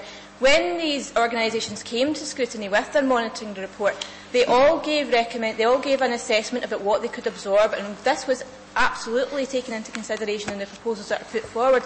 But it wasn't this administration that instigated the review. Indeed, in section 4.10 of the report, it outlines how 2 years ago this council made decisions to look at the way that external organisations were funded and to look across the board at how and prioritise these.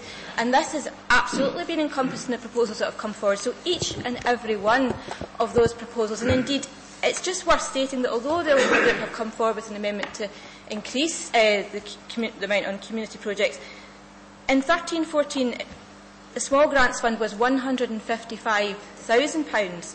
Last year that was £94,000, so it's already been being reduced year on year. And what we are doing here is we have gone through, taken the responsible approach, looked at each organisation, taken account of what the monitoring officers have been asked to do, and given reasonable proposals in order that all of those organisations can continue. And every single one of those proposals is consistent with the report that's been given to the Scrutiny Committee in order that they will continue to be funded. And I would reiterate, again, what my colleague here, Councillor Colley, has already said, that there is no threat to the continuation of the Salvation Army project. That will continue, and each and every one of these proposals is going to continue, of these organisations is going to continue and has been fully funded in that manner. Thank you for your input. I see Councillor Harris is light on down in the dwells there. Thank you. Provost, thank you. Just in response to fellow councillor in respect of ironing out these small projects, then, this was something which we did through the Budget Subcommittee, and it would have been helpful if they'd come at that time. However, I want to touch on a different matter, and that's the matter of the deer. And just, obviously, this is a project which I support. This is so long-standing. I mean, it goes back to last century, when this was first proposed in the 1970s for the old Denny District Council. And what was the primary reason? The congestion at Denny Cross, which even back in the 70s was a major problem. Since I was elected in May, the greatest proportion of complaints or comments that I've had in my email box have been from constituents concerning the congestion at Denny Cross.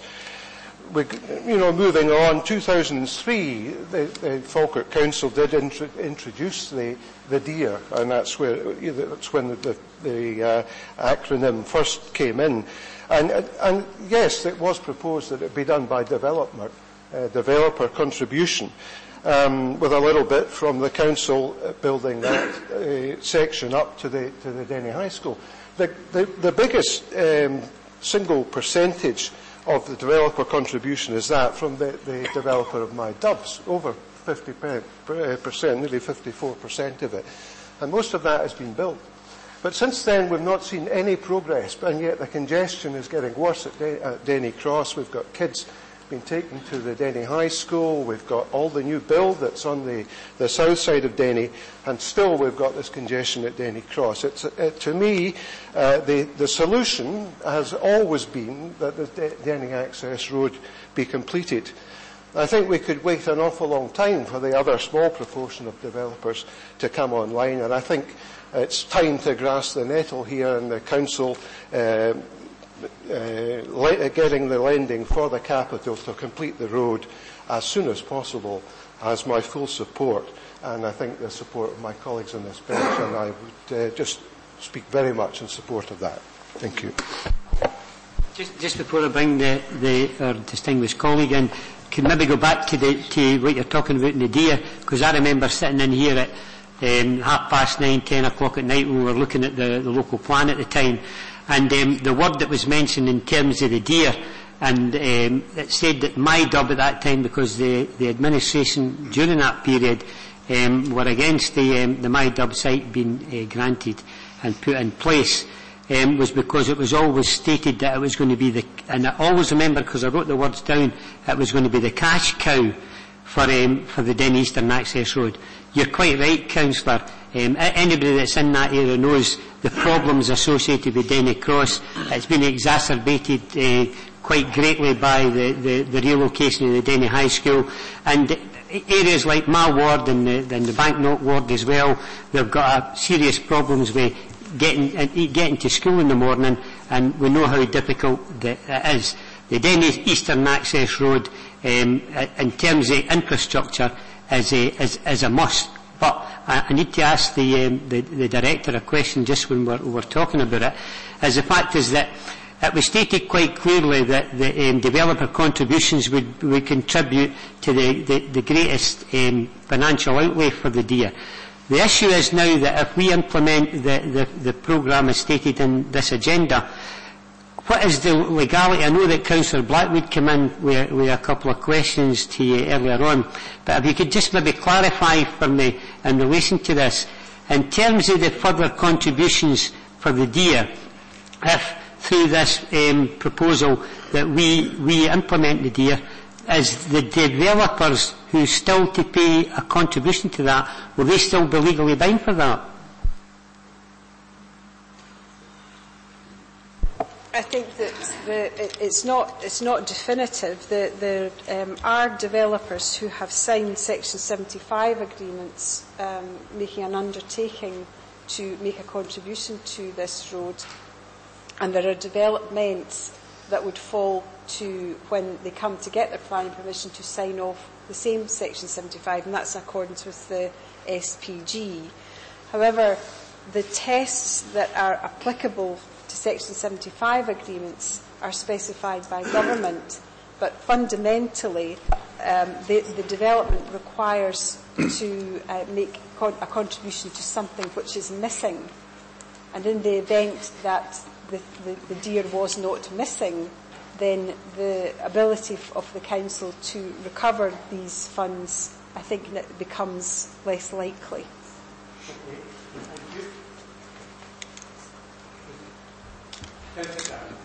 Thank you, Provost. I'd like to just come in the back of all this, obviously, Mrs Geisler and Councillor McCluck over there. Obviously, I had a fair bit about the DEAR because it's obviously something that I'm particularly passionate about in my ward, and I know the issues it's caused, and Councillor Harris has highlighted that. The Section 75 contribution that I'll pick on here, the current funding model in place is reliant on Section 75 contribution to the developers, Falkirk Council being the largest developer, and they're liable for 2.57 million of the outstanding cost, and in my other opinions, this could be the only sum we're guaranteed. Let me read an extract from the SPG, the Supplementary Planning Guidance from 2013. In recognition of the fragility of the current housing market, where it is difficult to make assumptions about when the various sites to make contributions will come forward, the Council has considered the possible need to front fund of the road's construction. This would be particularly relevant if it was considered imperative that the road is required before all the sites come forward for development. We have reached that point. The Council will retain the discretion to undertake prudential borrowing or utilise capital funding for the project cost in order to enable it to be carried out and the works repaid or recouped the borrowing or funding through developer contributions. If funding were to be found at a later date which allowed for construction to be carried out and completed prior to all contributions being secured, the cost would be recovered retrospectively until the amount of borrowing has been repaid. We know the current Section 75 model will never complete DEAR, and here's why. Some of these developments are so far into the future that few of us, if any here, will be around to see the completion. One of the developers identified as being liable for a contribution of £500,000 already fought and won their case. The reporter stating the contribution towards DEAR was not necessarily a consequence of the development. He also concluded that the contribution was disproportionate to the effect on the development. The very same developer is in fact one of the Section 75 contributors we are reliant on, and given a new development is further away and less likely to use the new road at best wishful thinking on the Council's part, and in all honesty probably not going to happen. Other developments fall into the exact same category. So can I see them stumping up for a new road where a developer has already fought and won a flimsier case? Probably not. What I would like to just, another wee bit I want to highlight here, and it's been mentioned about, I think it's been mentioned about the contribution already laid down, the bit that's been built already in the DEAR, and that was the 1.75 million that's already been paid in kind by completing a section of DEAR. And maybe Mrs Geisler could confirm this as well. Is it true that only a small percentage, possibly 10 to 15% of this, could be recouped, or they could ask for it to be repaid back, as they're obliged to provide a suitable road into the development and could only claim back what was deemed over and above what they had to provide? And also just on that too, and having read Labour's alternative budget, can I have confirmation from Labour Group and specifically from Councillor Blackwood they are actually opposing this, the now DEAR and Denny? And it's the reading I'm taking from it. Thank you.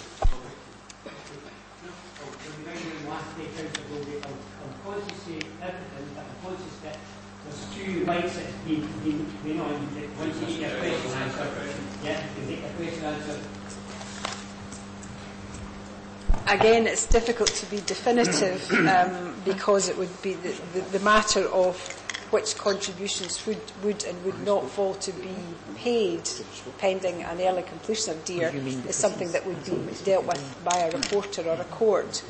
But what I would say is, in my view, and it is only my view, it is unlikely that the developer would be able to recover the costs of work already done, the £1.75 million worth of work that's already been done. And the argument that the Council would make would be the argument that you have just presented. But I couldn't say that would, whether or not that would be successful, because it wouldn't be my decision. But I think it would be a very strong argument. Thank you. Before I bring the yourself, I think Councillor Black is one of in relation to just briefly. Councillor Black is certainly not against the DEAR. Certainly totally in favour of the DEAR and accepting it as quickly as possible. What we were trying to explore there was that this could still be done under accelerated now under developers' contributions. That's what we were trying to explore. I'm totally in favour of the DEAR done as quickly as possible. I'm conscious of the time, etc. But if you could be brief, and then Councillor as well there, and then we're going to go to Councillor Goldie, who has had a chance to speak in terms of his amendment, and then we'll go to Thank you. I will be very brief. I just want to refer to the change programme and one of our reasons, well, part of the reasons of investing in Council of the Future. We've talked about transformational change, and we need to invest to make that happen. I was actually reading over some of the papers around Council of the Future and asked a particular question around it, around the MEC service and the technology that we require for that. The analogue signal for the MEX system is being switched off, and we need to be ready to move on that, because if not, we leave people isolated in their own homes, and there could be, the valuable work on falls prevention can be lost. And I think, just to say the scale of where we are, 500 have been transferred over to digital so far. 4,000 in total are needed, so we need to move towards making sure we get some of these projects moving forward more quickly. We're going over, it's Councillor Coombs. Thanks, Provost. Provost, I don't like the budget process. I've been involved for 6 years and I like it less and less each time. I think I've actually become allergic to them, but unlike the weather, you can't wrap yourself up and protect yourself. The temperature drops first, and then we spend a lot of time arguing about very little. Then the wind blows in around December and Derek Mackay, MSP, decides what we'll get to spend in Falkirk. Our discretion, however, no matter who's in power, let's make it clear, is minimal. Members opposite, who in previous years mithered on about Tory Labour cuts, I think today that just comes home to roost somewhat. This year are mithering on about Westminster, and of course will continue to love the conveyor belt, who continues to amplify the cuts coming.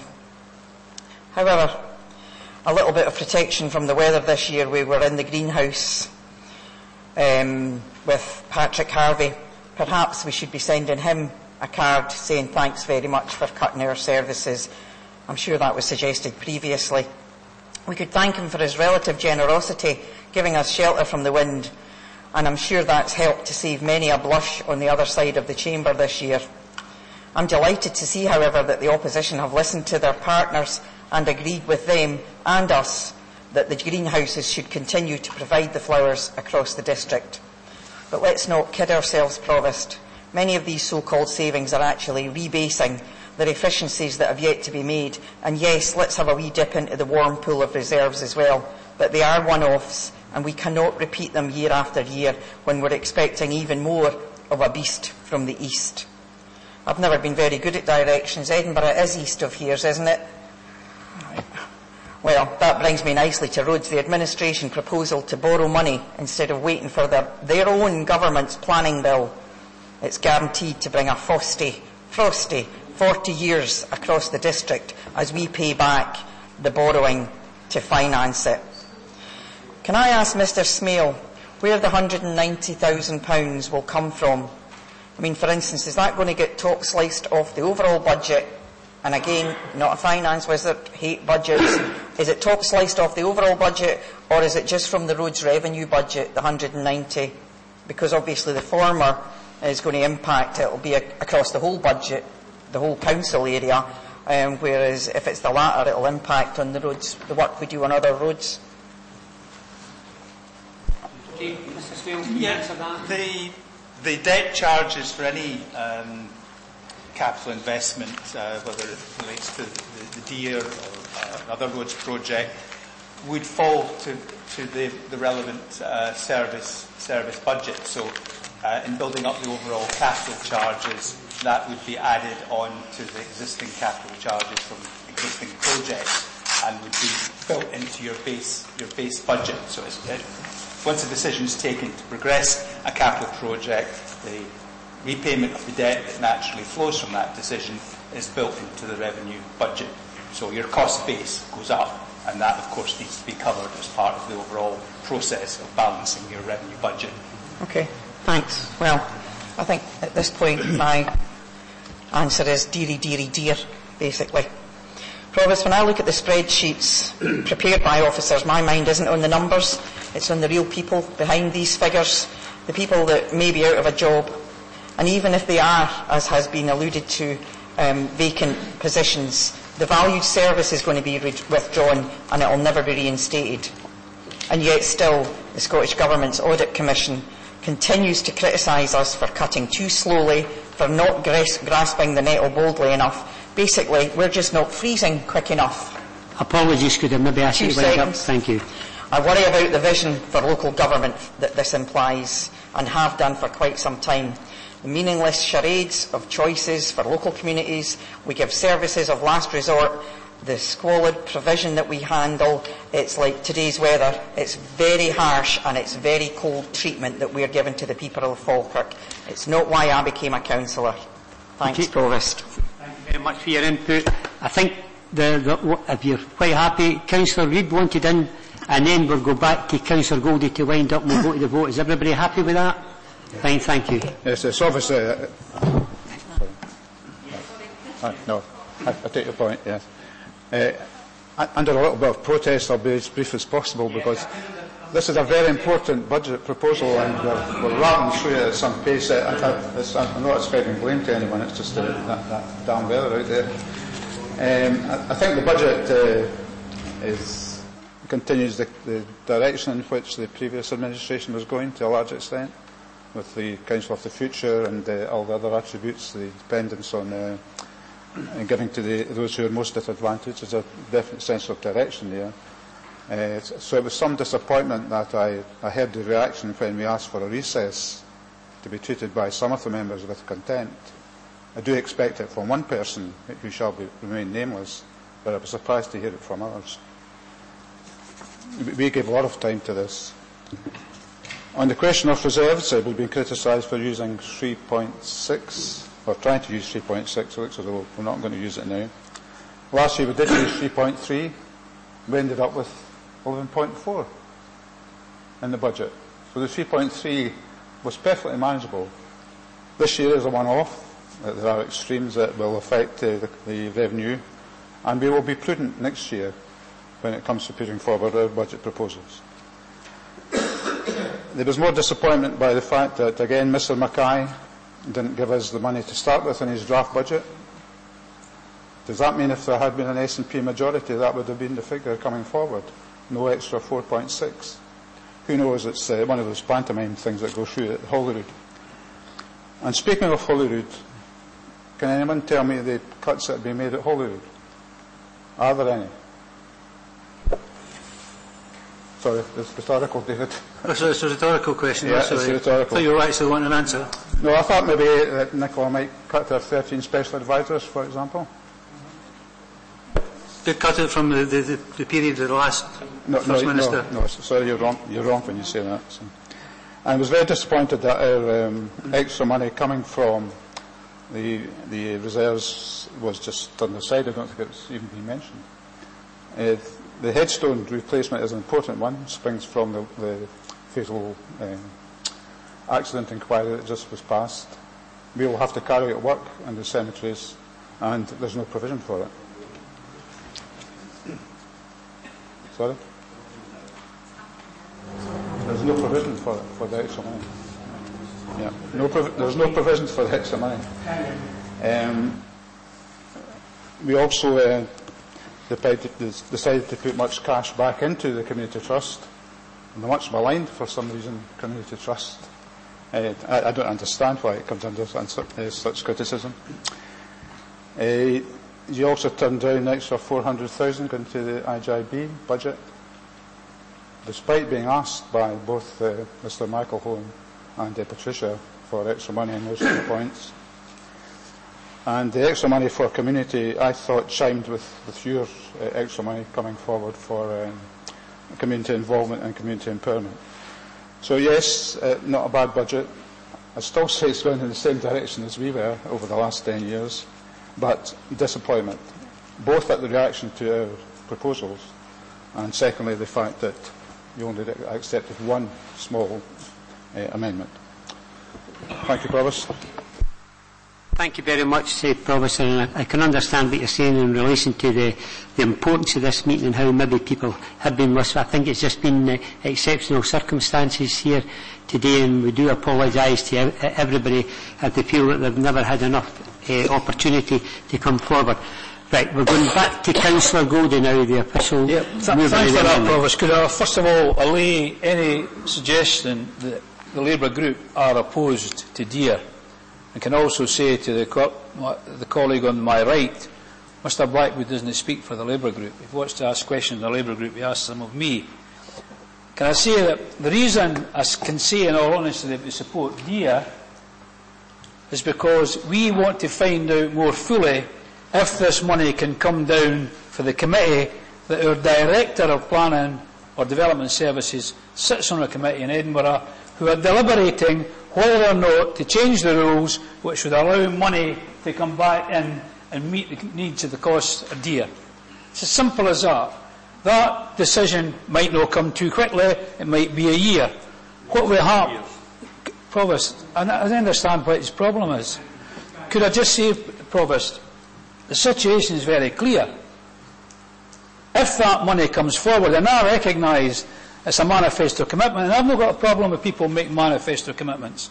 And if other people want to support an SNP manifesto commitment, that's equally fine. But a manifesto commitment can be brought in at any time. So if you waited a year and the money comes down the line, then we are doing the job we're supposed to do, and we're looking after the money more prudently. And the point that my colleague made earlier about the reserves, if we hadn't been so prudent, we wouldn't have had any reserves. So that's the situation on the DEAR. What were we going to do with the money? We were going to sort potholes. And an awful lot of money, probably the biggest investment for many a long day, out there to repair the surfaces of our roads. And even when that clears up, it'll make it 10 times worse. So that would be a one-off, because the roads condition in Falkirk are the worst, I think, that they've ever been. So that's the choice. You put the money in and you repair roads and you wait a year and see how the money comes down. Mrs Meikle-John suggested that the national health situation. I'm surprised that at least one member would vote against the money we were going to put into care of the elderly and increase funding into IGB. I'm absolutely shocked and stunned at that. However, that's life. What we've heard, and we've heard it off either side, and by the way, you don't need to be the weatherman to see which way the wind blows, as they say, and I know what's going to happen here. But there's a constant thread through all the budgets. And that constant threat is there will be more cuts. The leader of the administration said in the Falkirk Herald with a smiley photo the other day, we're looking at £77 million of cuts in the next 4 or 5 years. That puts council services here in Falkirk. People's jobs, people's livelihoods, people who benefit from the services. That puts services here in the political equivalent of death row. Because if you didn't get it this week, you're going to get it next week.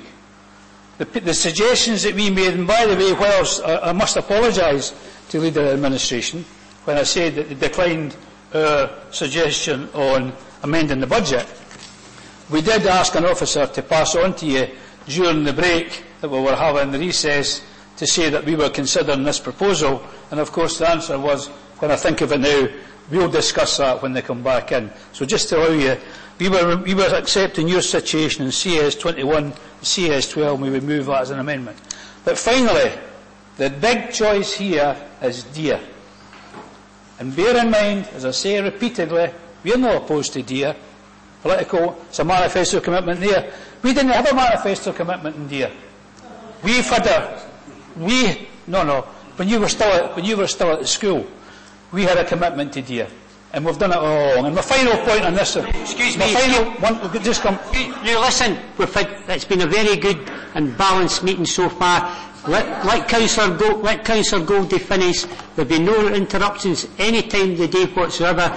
Let him finish and we're carrying on because we've got a decision to take and we'll see the... carry on. Because I'm mindful of your time, Provost. No. And the thing about roads is, and I'm not on the planning committee so I can speak quite freely. We've got a situation in Grangemouth Winnes who want to close a road, which we're opposed to. I think everybody was opposed to that on that particular day. And we've got a situation in Madison where developers come along and say, look, we want to build that road, we'll build the road. And we say, no, you can't build the road. This is for the authority. Then we go to Denny and we say, you want to build a road? And the developers say they're not going to build it and they're not sure of getting their money. So maybe in the future we need to look more closely when we're giving planning consent and when we're talking to developers and maybe relying on developers' words. We need to make sure that we're not going to be caught that way. Disappointed in the budget, disappointed that we didn't get a full and proper discussion on it. No entirely anybody's fault, but I think, as I say, I can see which way the wind goes. But the NHS, just for Mrs Meikle-John's final thing, the NHS in Forth Vara getting a cut of £26 million this year. Okay. Right, thank you for your input, sir. We'll go back to Councillor Meikle-John as you want to wind up. Just to sum up, thank you, Provost.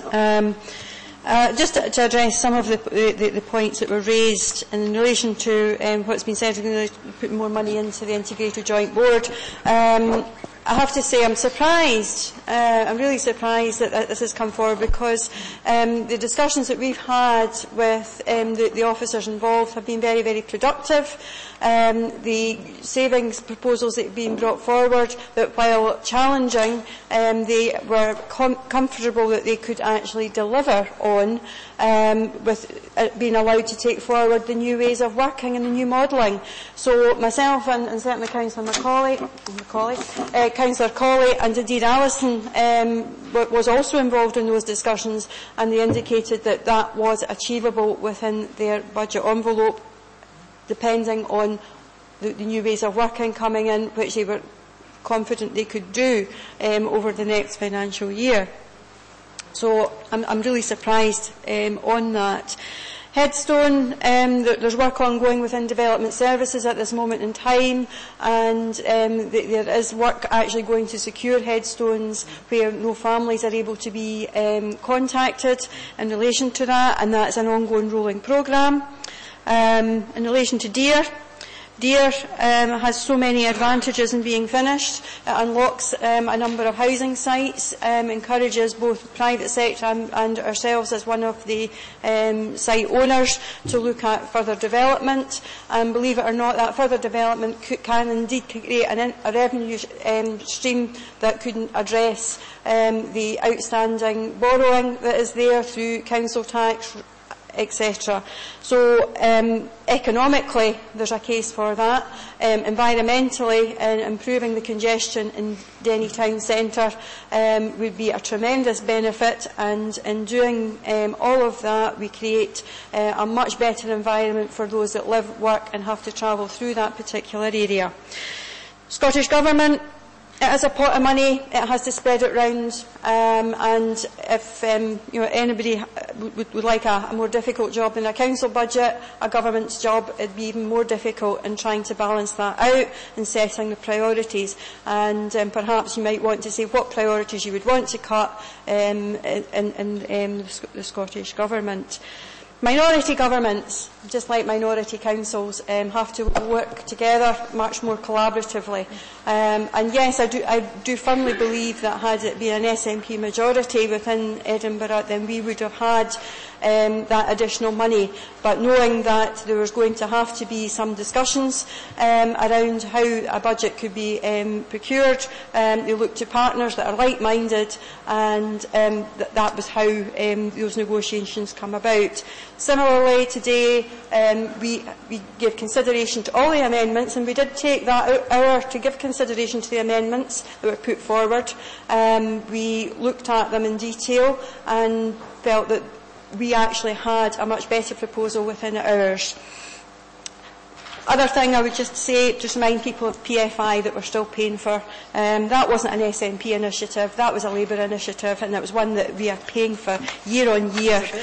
So please just don't forget that. It's a better deal than the In my closing statement, again, I commend this as a positive, forward-looking budget. It's a budget that focuses on people, maintains services, creates jobs, and seeks to mitigate the impact of poverty, puts investment to the key policy areas to support the most vulnerable and empower our communities. I would defy anyone to vote against that. You've got the vote. Thank you. Sorry. Thank you, Provost. The motion before the Council is moved by Councillor Meiklejohn and seconded by Councillor Garner. It consists of the budget proposals contained within the report, subject to the deletion of option DV27 in respect to flower beds. The amendment is before us is moved by Councillor Goldie, seconded by Councillor Nimmo. It's as set out in the papers distributed, subject to adjustments in relation to CS12 and CS21. Provost Buchanan. Motion. Deputy Provost Ritchie. Motion. Councillor Aitchison. Councillor Alexander. Motion. Councillor Balfour. Motion.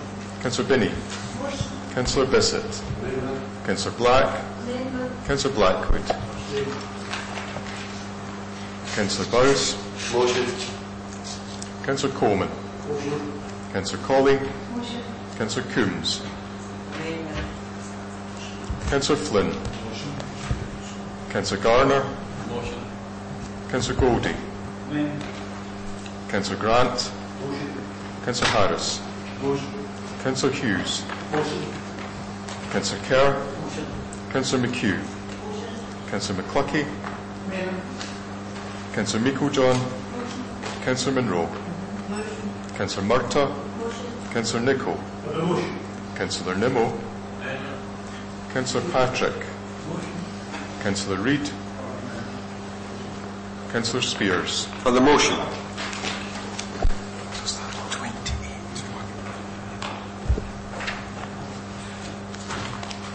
Provost, there are 20 votes for the motion. There are 8 votes for the amendment with 1 abstention.